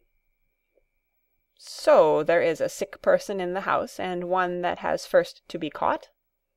"Much worse than that, doctor. A ghost in the house. My house is haunted." The doctor laughed aloud. "That's a nice way of showing sympathy, doctor," continued Herr Sesemann. "It's a pity my friend Rottenmeier cannot hear you. She is firmly convinced that some old member of the family is wandering about the house doing penance for some awful crime he committed." "How did she become acquainted with him?" asked the doctor, still very much amused. So Herr Sesemann recounted to him how the front door was nightly opened by somebody, according to the testimony of the combined household, and he had therefore provided 2 loaded revolvers, so as to be prepared for anything that happened, for either the whole thing was a joke got up by some friend of the servants, just to alarm the household while he was away, and in that case a pistol fired into the air would procure him a wholesome fright, or else it was a thief, who, by leading everybody at first to think there was a ghost, made it safe for himself when he came later to steal, as no one would venture to run out if they heard him, and in that case, too, a good weapon would not be amiss. The 2 took up their quarters for the night in the same room in which Sebastian and John had kept watch. A bottle of wine was placed on the table, for a little refreshment would be welcome from time to time if the night was to be passed sitting up. Beside it lay the 2 revolvers, and 2 good-sized candles had also been lighted, for Herr Sesemann was determined not to wait for ghosts in any half-light. The door was shut close to prevent the light being seen in the hall outside, which might frighten away the ghost. And now the 2 gentlemen sat comfortably back in the armchairs and began talking of all sorts of things, now and then pausing to take a good draught of wine, and so 12 o'clock struck before they were aware. "The ghost has got scent of us, and is keeping away to-night," said the doctor. "Wait a bit, it does not generally appear before 1 o'clock," answered his friend. They started talking again. 1 o'clock struck. There was not a sound about the house, nor in the street outside. Suddenly the doctor lifted his finger. "Hush, Sesemann, don't you hear something?" They both listened, and they distinctly heard the bar softly pushed aside, and then the key turned in the lock, and the door opened. Herr Sesemann put out his hand for his revolver. "You are not afraid, are you?" said the doctor, as he stood up. "It is better to take precautions," whispered Herr Sesemann, and seizing one of the lights in his other hand, he followed the doctor, who, armed in like manner with a light and a revolver, went softly on in front. They stepped into the hall. The moonlight was shining in through the open door, and fell on a white figure standing motionless in the doorway. "Who is there?" thundered the doctor, in a voice that echoed through the hall, as the two men advanced with lights and weapons towards the figure. It turned and gave a low cry. There, in her little white nightgown, stood Heidi, with bare feet, staring with wild eyes at the lights and the revolvers, and trembling from head to foot like a leaf in the wind. The two men looked at one another in surprise. "Why, I believe it is your little water-carrier, Sesamon," said the doctor. "Child, what does this mean?" said Herr Sesamon. "What did you want? Why did you come down here?" White with terror, and hardly able to make her voice heard, Heidi answered, "I don't know." But now the doctor stepped forward. "This is a matter for me to see to, Sesamon. Go back to your chair. I must take the child upstairs to her bed." And with that he put down his revolver, and gently taking the child by the hand, led her upstairs. "Don't be frightened," he said, as they went up side by side. "It's nothing to be frightened about. It's all right. Only just go quietly." On reaching Heidi's room, the doctor put the candle down on the table, and taking Heidi up in his arms, laid her on the bed and carefully covered her over. Then he sat down beside her, and waited until Heidi had grown quieter, and no longer trembled so violently. He took her hand, and said in a kind, soothing voice, "There, now you feel better, and now tell me where you were wanting to go to." "I did not want to go anywhere," said Heidi. "I did not know I went downstairs, but all at once I was there." "I see. And had you been dreaming, so that you seemed to see and hear something very distinctly?" "Yes, I dream every night, and always about the same things. I think I am back with the grandfather, and I hear the sound in the fir trees outside, and I see the stars shining so brightly, and then I open the door quickly and run out, and it is all so beautiful. But when I wake, I am still in Frankfurt." And Heidi struggled as she spoke to keep back the sobs which seemed to choke her. "And have you no pain anywhere? No pain in your head or back?" "No, only a feeling as if there were a great stone weighing on me here." "As if you had eaten something that would not go down?" "No, not like that. Something heavy, as if I wanted to cry very much." "I see. And then do you have a good cry?" "Oh no, I mustn't. Fräulein Rottenmeier forbade me to cry." "So you swallow it all down, I suppose. Are you happy here in Frankfurt?" "Yes," was the low answer, but it sounded more like no. "And where did you live with your grandfather?" "Up on the mountain." "That wasn't very amusing. Rather dull at times, eh?" "No, no, it was beautiful, beautiful." Heidi could go no further. The remembrance of the past, the excitement she had just gone through, the long suppressed weeping, were too much for the child's strength.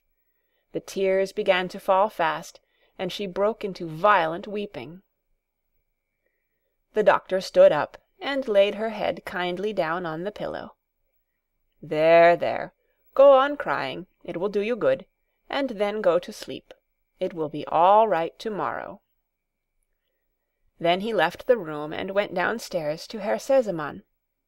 When he was once more sitting in the armchair opposite his friend, "Sesamon," he said, "let me first tell you that your little charge is a sleep-walker. She is the ghost who has nightly opened the front door and put your household into this fever of alarm. Secondly, the child is consumed with homesickness, to such an extent that she is nearly a skeleton already, and soon will be quite one. Something must be done at once.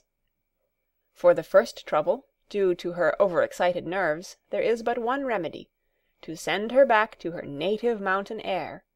And for the second trouble there is also but one cure, and that the same. So, tomorrow the child must start for home." There you have my prescription." Herr Sesemann had arisen and now paced up and down the room in the greatest state of concern. "What!" he exclaimed. "The child a sleep-walker, and ill? Homesick, and grown emaciated in my house? All this has taken place in my house, and no one seen or known anything about it. And you mean, doctor, that the child who came here happy and healthy, I am to send back to her grandfather a miserable little skeleton? I can't do it. You cannot dream of my doing such a thing. Take the child in hand, do with her what you will, and make her whole and sound, and then she shall go home. But you must do something first." "Sesemann," replied the doctor, "consider what you are doing. This illness of the child's is not one to be cured with pills and powders. The child has not a tough constitution, but if you send her back at once, she may recover in the mountain air. If not, you would rather she went back ill than not at all." Herr Sesemann stood still. The doctor's words were a shock to him. "If you put it so, doctor, there is assuredly only one way, and the thing must be seen to at once." And then he and the doctor walked up and down for a while arranging what to do, after which the doctor said good-bye, for some time had passed since they first sat down together, and as the master himself opened the hall door this time, the morning light shone down through it into the house. End of chapter 12. Read by Kara Shallenberg on April 15th, 2006, in Oceanside, California. Heidi by Johanna Spyri. Chapter 13. A Summer Evening on the Mountain. Herr Sesemann, a good deal irritated and excited, went quickly upstairs and along the passage to Fräulein Rottenmeier's room, and there gave such an unusually loud knock at the door that the lady awoke from sleep with a cry of alarm. She heard the master of the house calling to her from the other side of the door, "Please make haste and come down to me in the dining-room. We must make ready for a journey at once." Fräulein Rottenmeier looked at her clock. It was just 4:30. She had never got up so early before in her life. What could have happened? What with her curiosity and excitement, she took hold of everything the wrong way, and it was a case with her of more haste, less speed, for she kept on searching everywhere for garments which she had already put on. Meanwhile Herr Sesemann had gone on farther and rung the bells in turn which communicated with the several servants' rooms, causing frightened figures to leap out of bed, convinced that the ghost had attacked the master and that he was calling for help. One by one they made their appearance in the dining-room, each with a more terrified face than the last, and were astonished to see their master walking up and down, looking well and cheerful, and with no appearance of having had an encounter with a ghost. John was sent off without delay to get the horses and carriage ready. Tinette was ordered to wake Heidi and get her dressed for a journey. Sebastian was hurried off to the house where Dete was in service to bring the latter round. Then Fräulein Rottenmeier, having at last accomplished her toilette, came down, with everything well adjusted about her except her cap, which was put on hind-side before. Herr Sesemann put down her flurried appearance to the early awakening he had caused her, and began without delay to give her directions. She was to get out a trunk at once, and pack up all the things belonging to the Swiss child, for so he usually spoke of Heidi, being unaccustomed to her name, and a good part of Clara's clothes as well, so that the child might take home proper apparel, but everything was to be done immediately, as there was no time for consideration. Fräulein Rottenmeier stood as if rooted to the spot, and stared in astonishment at Herr Sesemann. She had quite expected a long and private account of some terrible ghostly experience of his during the night, which she would have enjoyed hearing about in the broad daylight.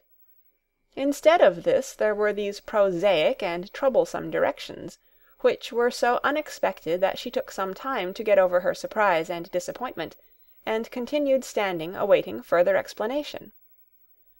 But Herr Sesemann had no thought or time for explanations, and left her standing there while he went to speak to Clara. As he anticipated, the usual commotion in the house had disturbed her, and she was lying and listening and wondering what had happened. So he sat down and told her everything that had occurred during the past night, and explained that the doctor had given his verdict and pronounced Heidi to be in a very highly strung state, so that her nightly wanderings might gradually lead her farther and farther, perhaps even on to the roof, which of course would be very dangerous for her. And so they had decided to send her home at once, as he did not like to take the responsibility of her remaining, and Clara would see for herself that it was the only thing to do. Clara was very much distressed, and at first made all kinds of suggestions for keeping Heidi with her, but her father was firm, and promised her, if she would be reasonable and make no further fuss, that he would take her to Switzerland next summer.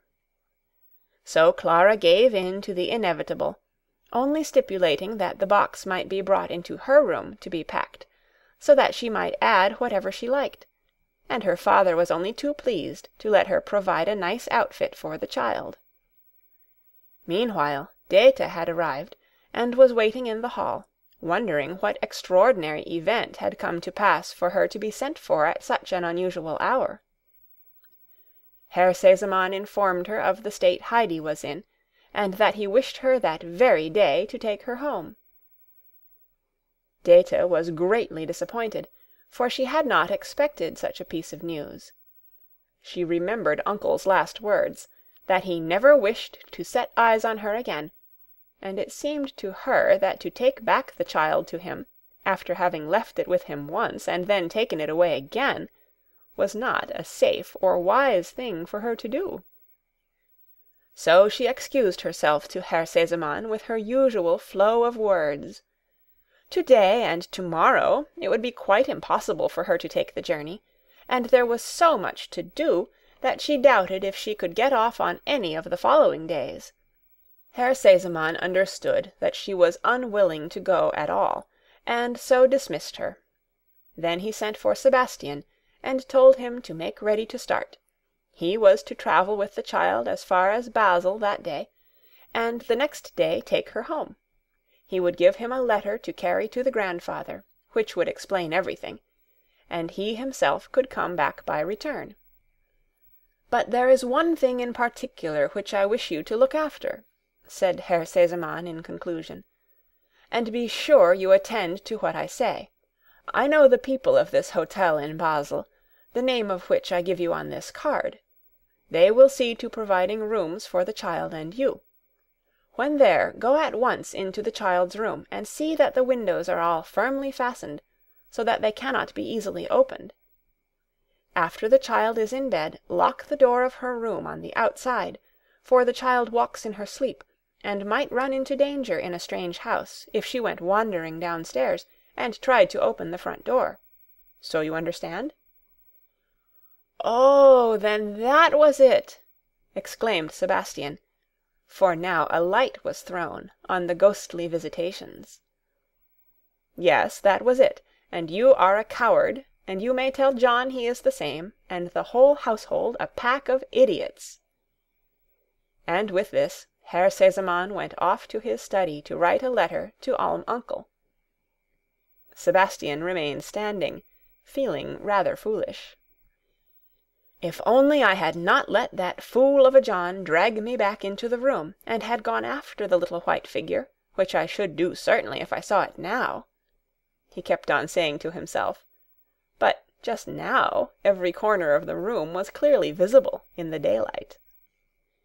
Meanwhile Heidi was standing expectantly dressed in her Sunday frock, waiting to see what would happen next, for Tinette had only woke her up with a shake, and put on her clothes without a word of explanation. The little uneducated child was far too much beneath her for Tinette to speak to. Herr Sesemann went back to the dining-room with the letter. Breakfast was now ready, and he asked, "Where is the child?" Heidi was fetched, and as she walked up to him to say "Good morning," He looked inquiringly into her face and said, "Well, what do you say to this, little one?" Heidi looked at him in perplexity. "Why, you don't know anything about it, I see," laughed Herr Sesemann. "You are going home today, going at once." "Home," murmured Heidi in a low voice, turning pale. She was so overcome that for a moment or two she could hardly breathe. "Don't you want to hear more about it?" "Oh, yes, yes!" exclaimed Heidi, her face now rosy with delight. "All right, then," said Herr Sesemann, as he sat down and made her a sign to do the same. "But now make a good breakfast, and then off you go in the carriage." But Heidi could not swallow a morsel, though she tried to do what she was told. She was in such a state of excitement that she hardly knew if she was awake or dreaming, or if she would again open her eyes to find herself in her nightgown at the front door. "Tell Sebastian to take plenty of provisions with him," Herr Sesemann called out to Fräulein Rottenmeier, who just then came into the room. "The child can't eat anything now, which is quite natural. Now run up to Clara and stay with her till the carriage comes round," he added kindly, turning to Heidi. Heidi had been longing for this and ran quickly upstairs. An immense trunk was standing open in the middle of the room.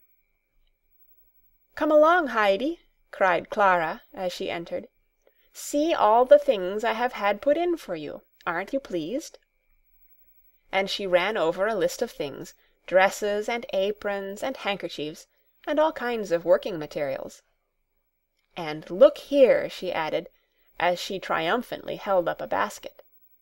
Heidi peeped in and jumped for joy, for inside it were 12 beautiful round white rolls, all for the grandmother. In their delight the children forgot that the time had come for them to separate, and when someone called out, "The carriage is here," there was no time for grieving. Heidi ran to her room to fetch her darling book. She knew no one could have packed that, as it lay under her pillow, for Heidi had kept it by her night and day. This was put in the basket with the rolls. Then she opened her wardrobe to look for another treasure, which perhaps no one would have thought of packing, and she was right. The old red shawl had been left behind, Fräulein Rottenmeier not considering it worth putting in with the other things. Heidi wrapped it round something else which she laid on the top of the basket, so that the red package was quite conspicuous. Then she put on her pretty hat and left the room. The children could not spend much time over their farewells, for Herr Sesemann was waiting to put Heidi in the carriage. Fräulein Rottenmeier was waiting at the top of the stairs to say good-bye to her. When she caught sight of the strange little red bundle, she took it out of the basket and threw it on the ground. "No, no, Adelheid," she exclaimed. "You cannot leave the house with that thing. What can you possibly want with it?" And then she said good-bye to the child. Heidi did not dare take up her little bundle, but she gave the master of the house an imploring look, as if her greatest treasure had been taken from her. "No, no," said Herr Sesemann, in a very decided voice. "The child shall take home with her whatever she likes, kittens and tortoises, if it pleases her. We need not put ourselves out about that, Fräulein Rottenmeier." Heidi quickly picked up her bundle, with a look of joy and gratitude. As she stood by the carriage door, Herr Sesemann gave her his hand, and said he hoped she would remember him and Clara. He wished her a happy journey, and Heidi thanked him for all his kindness, and added, "And please say good-bye to the doctor for me, and give him many, many thanks." For she had not forgotten that he had said to her the night before, "It will all be right tomorrow," and she rightly divined that he had helped to make it so for her. Heidi was now lifted into the carriage, and then the basket and the provisions were put in, and finally Sebastian took his place. Then Herr Sesemann called out once more, "A pleasant journey to you," and the carriage rolled away. Heidi was soon sitting in the railway carriage, holding her basket tightly on her lap. She would not let it out of her hands for a moment, for it contained the delicious rolls for grandmother, so she must keep it carefully, and even peep inside it from time to time to enjoy the sight of them. For many hours she sat as still as a mouse. Only now was she beginning to realize that she was going home to the grandfather, the mountain, the grandmother, and Peter, and pictures of all she was going to see again rose one by one before her eyes. She thought of how everything would look at home. But this brought other thoughts to her mind, and all of a sudden she said anxiously, "Sebastian, are you sure that grandmother on the mountain is not dead?" "No, no," said Sebastian, wishing to soothe her. "We will hope not. She is sure to be alive still." Then Heidi fell back on her own thoughts again. Now and then she looked inside the basket, for the thing she looked forward to most was laying all the rolls out on grandmother's table. After a long silence she spoke again. "If only we could know for certain that grandmother is alive." "Yes, yes," said Sebastian, half asleep. "She is sure to be alive. There is no reason why she should be dead." After a while sleep fell on Heidi too, and after her disturbed night and early rising, she slept so soundly that she did not wake till Sebastian shook her by the arm and called to her, "Wake up! Wake up! We shall have to get out directly. We are just in Basel." There was a further railway journey of many hours the next day. Heidi again sat with her basket on her knee, for she would not have given it up to Sebastian on any consideration. To-day she never even opened her mouth, for her excitement, which increased with every mile of the journey, kept her speechless. All of a sudden, before Heidi expected it, a voice called out, "Mayenfeld!" She and Sebastian both jumped up, the latter also taken by surprise.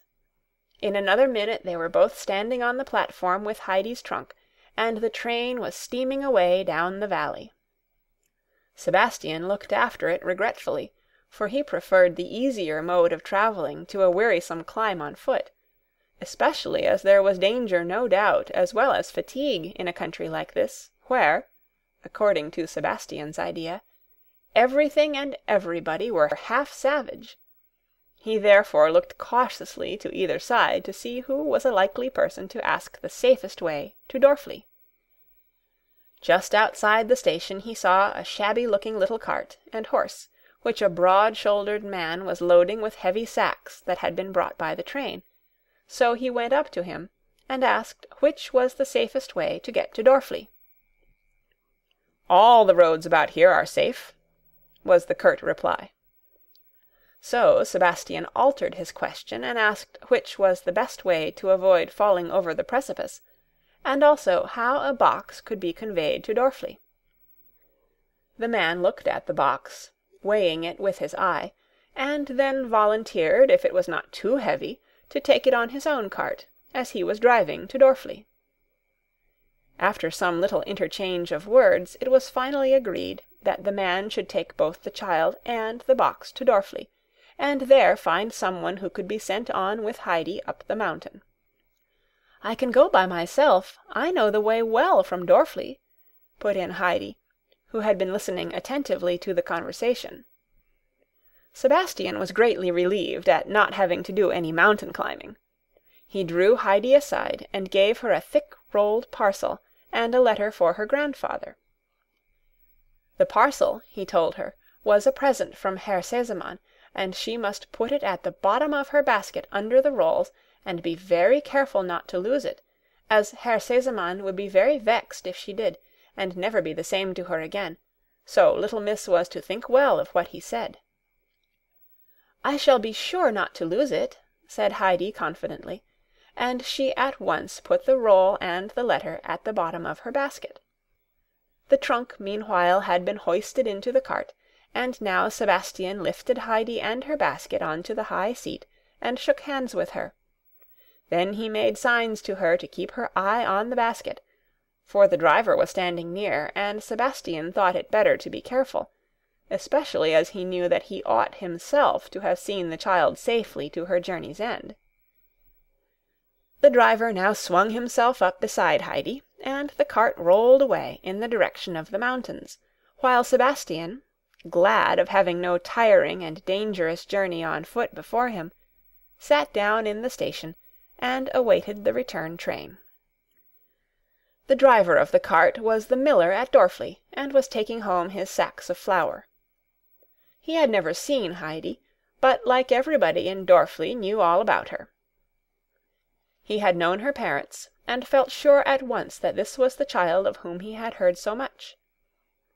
He began to wonder why she had come back, and as they drove along he entered into conversation with her. "You are the child who lived with your grandfather, Alm uncle, are you not?" "Yes." "Didn't they treat you well down there, that you have come back so soon?" "Yes, it was not that. Everything in Frankfurt is as nice as it could be." "Then why are you running home again?" "Only because Herr Sesemann gave me leave, or else I should not have come." "If they were willing to let you stay, why did you not remain where you were better off than at home?" "Because I would 1,000 times rather be with grandfather on the mountain than anywhere else in the world." "You will think differently, perhaps, when you get back there," grumbled the miller, and then to himself, "It's strange of her, for she must know what it's like." He began whistling and said no more, while Heidi looked around her and began to tremble with excitement, for she knew every tree along the way, and there overhead were the high, jagged peaks of the mountain looking down on her like old friends. And Heidi nodded back to them, and grew every moment more wild with her joy and longing, feeling as if she must jump down from the cart and run with all her might till she reached the top. But she sat quite still, and did not move, though inwardly in such agitation. The clock was striking 5 as they drove into Dorfli. A crowd of women and children immediately surrounded the cart, for the box and the child arriving with the miller had excited the curiosity of everybody in the neighborhood, inquisitive to know whence they came and whither they were going and to whom they belonged. As the miller lifted Heidi down, she said hastily, "Thank you, grandfather will send for the trunk," and was just going to run off when first one and then another of the bystanders caught hold of her, each one having a different question to put to her. But Heidi pushed her way through them with such an expression of distress on her face that they were forced to let her go. "You see," they said to one another, "how frightened she is, and no wonder." And then they went on to talk of Alm uncle, how much worse he had grown than last year, never speaking a word, and looking as if he would like to kill everybody he met, and if the child had anywhere else to go, she certainly would not run back to the old dragon's den. But here the miller interrupted them, saying he knew more about it than they did, and began telling them how a kind gentleman had brought her to Maienfeld and seen her off, and had given him his fare without any bargaining, and extra money for himself. What was more, the child had assured him that she had had everything she wanted where she had been, and that it was her own wish to return to her grandfather. This information caused great surprise, and was soon repeated all over Dorfli, and that evening there was not a house in the place in which the astounding news was not discussed, of how Heidi had of her own accord given up a luxurious home to return to her grandfather. Heidi climbed up the steep path from Dorfli as quickly as she could. She was obliged, however, to pause now and again to take breath, for the basket she carried was rather heavy, and the way got steeper as she drew nearer the top. One thought alone filled Heidi's mind. Would she find the grandmother sitting in her usual corner by the spinning-wheel? Was she still alive? At last Heidi caught sight of the grandmother's house in the hollow of the mountain, and her heart began to beat. She ran faster and faster, and her heart beat louder and louder, and now she had reached the house, but she trembled so she could hardly open the door, and then she was standing inside, unable in her breathlessness to utter a sound. "Ah, my God!" cried a voice from the corner. "That was how Heidi used to run in. If only I could have her with me once again. Who is there?" "It's I, grandmother!" cried Heidi, as she ran and flung herself on her knees beside the old woman, and seizing her hands, clung to her, unable to speak for joy. And the grandmother herself could not say a word for some time, so unexpected was this happiness. But at last she put out her hand and stroked Heidi's curly hair, and said, "Yes, yes, that is her hair and her voice. Thank God that he has granted my prayer." And tears of joy fell from the blind eyes onto Heidi's hand. "Is it really you, Heidi? Have you really come back to me?" "Yes, grandmother, I am really here," answered Heidi in a reassuring voice. "Do not cry, for I have really come back, and I am never going away again, and I shall come every day to see you, and you won't have any more hard bread to eat for some days, for look, look!" And Heidi took the rolls from the basket and piled the whole 12 up on grandmother's lap. "Ah, child, child, what a blessing you bring with you!" the old woman exclaimed, as she felt and seemed never to come to the end of the rolls. "But you yourself are the greatest blessing, Heidi." And again she touched the child's hair, and passed her hand over her hot cheeks, and said, "Say something, child, that I may hear your voice." Then Heidi told her how unhappy she had been, thinking that the grandmother might die while she was away, and would never have her white rolls, and that then she would never, never see her again. Peter's mother now came in and stood for a moment overcome with astonishment. "Why, it's Heidi!" she exclaimed. "And yet, can it be?" Heidi stood up, and Brigitte could not now say enough in her admiration of the child's dress and appearance. She walked round her, exclaiming all the while, "Grandmother, if you could only see her, and what a pretty frock she has on, you would hardly know her again. And the hat with the feather in it is yours too, I suppose. Put it on, that I may see how you look in it." "No, I would rather not," replied Heidi firmly. "You can have it if you like. I do not want it. I have my own still." And Heidi, so saying, undid her red bundle, and took out her own old hat, which had become a little more battered still during the journey. But this was no trouble to Heidi. She had not forgotten how her grandfather had called out to Dete that he never wished to see her and her hat and feathers again, and this was the reason she had so anxiously preserved her old hat, for she had never ceased to think about going home to her grandfather. But Brigitte told her not to be so foolish as to give it away. She would not think of taking such a beautiful hat. If Heidi did not want to wear it, she might sell it to the schoolmaster's daughter in Dorfli, and get a good deal of money for it. But Heidi stuck to her intention, and hid the hat quietly in a corner behind the grandmother's chair. Then she took off her pretty dress, and put her red shawl on over her under-petticoat, which left her arms bare, and now she clasped the old woman's hand. "I must go home to grandfather," she said, "but tomorrow I shall come again. Good night, grandmother." "Yes, come again. Be sure you come again tomorrow," begged the grandmother, as she pressed Heidi's hands in hers, unwilling to let her go. "Why have you taken off that pretty dress?" asked Brigitte. "Because I would rather go home to grandfather as I am, or else perhaps he would not know me. You hardly did at first." Brigitte went with her to the door, and there said in rather a mysterious voice, "You might have kept on your dress. He would have known you all right, but you must be careful, for Peter tells me that Alm uncle is always now in a bad temper, and never speaks." Heidi bid her good night, and continued her way up the mountain, her basket on her arm.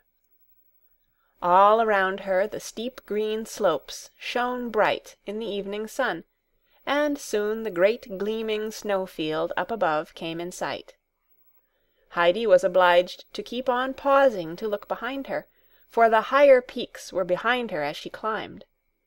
Suddenly a warm red glow fell on the grass at her feet. She looked back again.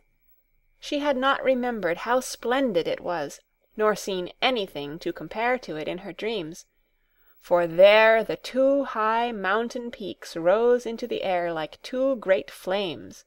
The whole snow-field had turned crimson, and rosy-colored clouds floated in the sky above. The grass upon the mountain-sides had turned to gold, the rocks were all aglow, and the whole valley was bathed in golden mist. And as Heidi stood gazing around her at all this splendor, the tears ran down her cheeks for very delight and happiness, and impulsively she put her hands together, and lifting her eyes to heaven, thanked God aloud for having brought her home, thanked him that everything was as beautiful as ever, more beautiful even than she had thought, and that it was all hers again once more. And she was so overflowing with joy and thankfulness that she could not find words to thank him enough. Not until the glory began to fade could she tear herself away. Then she ran on so quickly that in a very little while she caught sight of the tops of the fir-trees above the hut roof, then the roof itself, and at last the whole hut, and there was grandfather sitting as in old days, smoking his pipe, and she could see the fir-trees waving in the wind. Quicker and quicker went her little feet, and before Alm Uncle had time to see who was coming, Heidi had rushed up to him, thrown down her basket, and flung her arms round his neck, unable in the excitement of seeing him again to say more than "Grandfather, grandfather, grandfather," over and over again. And the old man himself said nothing. For the first time for many years his eyes were wet, and he had to pass his hand across them. Then he unloosed Heidi's arms, put her on his knee, and after looking at her for a moment, "So you have come back to me, Heidi," he said. "How is that? You don't look much of a grand lady. Did they send you away?" "Oh, no, grandfather," said Heidi eagerly. "You must not think that. They were all so kind, Clara and grandmamma and Herr Sesemann. But you see, grandfather, I did not know how to bear myself till I got home again to you. I used to think I should die, for I felt as if I could not breathe, but I never said anything because it would have been ungrateful. And then, suddenly one morning, quite early, Herr Sesemann said to me, but I think it was partly the doctor's doing, but perhaps it's all in the letter." And Heidi jumped down and fetched the roll and the letter, and handed them both to her grandfather. "That belongs to you," said the latter, laying the roll down on the bench beside him. Then he opened the letter, read it through, and without a word put it in his pocket. "Do you think you can still drink milk with me, Heidi?" he asked, taking the child by the hand to go into the hut. "But bring your money with you. You can buy a bed, and bedclothes, and dresses for a couple of years with it." "I am sure I do not want it," replied Heidi. "I have got a bed already, and Clara has put such a lot of clothes in my box that I shall never want any more." "Take it and put it in the cupboard. You will want it some day, I have no doubt." Heidi obeyed and skipped happily after her grandfather into the house. She ran into all the corners, delighted to see everything again, and then went up the ladder. But there she came to a pause, and called down in a tone of surprise and distress, "Oh, grandfather, my bed's gone." "We can soon make it up again," he answered her from below. "I did not know that you were coming back. Come along now and have your milk." "We can soon make it up again." Heidi came down, sat herself on her high stool in the old place, and then, taking up her bowl, drank her milk eagerly, as if she had never come across anything so delicious, and as she put down her bowl she exclaimed, Our milk tastes nicer than anything else in the world, grandfather." A shrill whistle was heard outside. Heidi darted out like a flash of lightning. There were the goats leaping and springing among the rocks, with Peter in their midst. When he caught sight of Heidi, he stood still with astonishment, and gazed speechlessly at her. Heidi called out, "Good evening, Peter," and then ran in among the goats. "Schwänli, Bärli, do you know me again?" And the animals evidently recognized her voice at once, for they began rubbing their heads against her and bleating loudly as if for joy, and as she called the other goats by name one after the other, they all came scampering towards her helter-skelter, and crowding round her. The impatient Distelfink sprang into the air, and over two of her companions, in order to get nearer, and even the shy little Schneehöppli butted the great Turk out of her way in quite a determined manner, which left him standing, taken aback by her boldness, and lifting his beard in the air as much as to say, "You see who I am." Heidi was out of her mind with delight at being among all her old friends again. She flung her arms round the pretty little Schneehöppli, stroked the obstreperous Distelfink, while she herself was thrust at from all sides by the affectionate and confiding goats, and so at last, as she got near to where Peter was still standing, not having yet got over his surprise. "Come down, Peter," cried Heidi, "and say good evening to me." "So you are back again!" He found words to say at last, and now ran down and took Heidi's hand, which she was holding out in greeting, and immediately put the same question to her which he had been in the habit of doing in the old days, when they returned home in the evening. "Will you come out with me again tomorrow?" "Not tomorrow, but the day after perhaps, for tomorrow I must go down to grandmother." "I am glad you are back," said Peter, while his whole face beamed with pleasure, and then he prepared to go on with his goats, but he never had had so much trouble with them before, for when at last by coaxing and threats he had got them all together, and Heidi had gone off with an arm over either head of her grandfather's too, the whole flock suddenly turned and ran after her. Heidi had to go inside the stall with her two and shut the door, or Peter would never have got home that night. When Heidi went indoors after this, she found her bed already made up for her. The hay had been piled high for it, and smelt deliciously, for it had only just been got in, and the grandfather had carefully spread and tucked in the clean sheets. It was with a happy heart that Heidi lay down in it that night, and her sleep was sounder than it had been for a whole year past. The grandfather got up at least 10 times during the night, and mounted the ladder to see if Heidi was all right, and showing no signs of restlessness, and to feel that the hay he had stuffed into the round window was keeping the moon from shining too brightly upon her. But Heidi did not stir. She had no need now to wander about, for the great burning longing of her heart was satisfied. She had seen the high mountains and rocks alight in the evening glow. She had heard the wind in the fir trees. She was at home again on the mountain. End of chapter 13. Read by Shallenberg on April 15th, 2006, in Oceanside, California.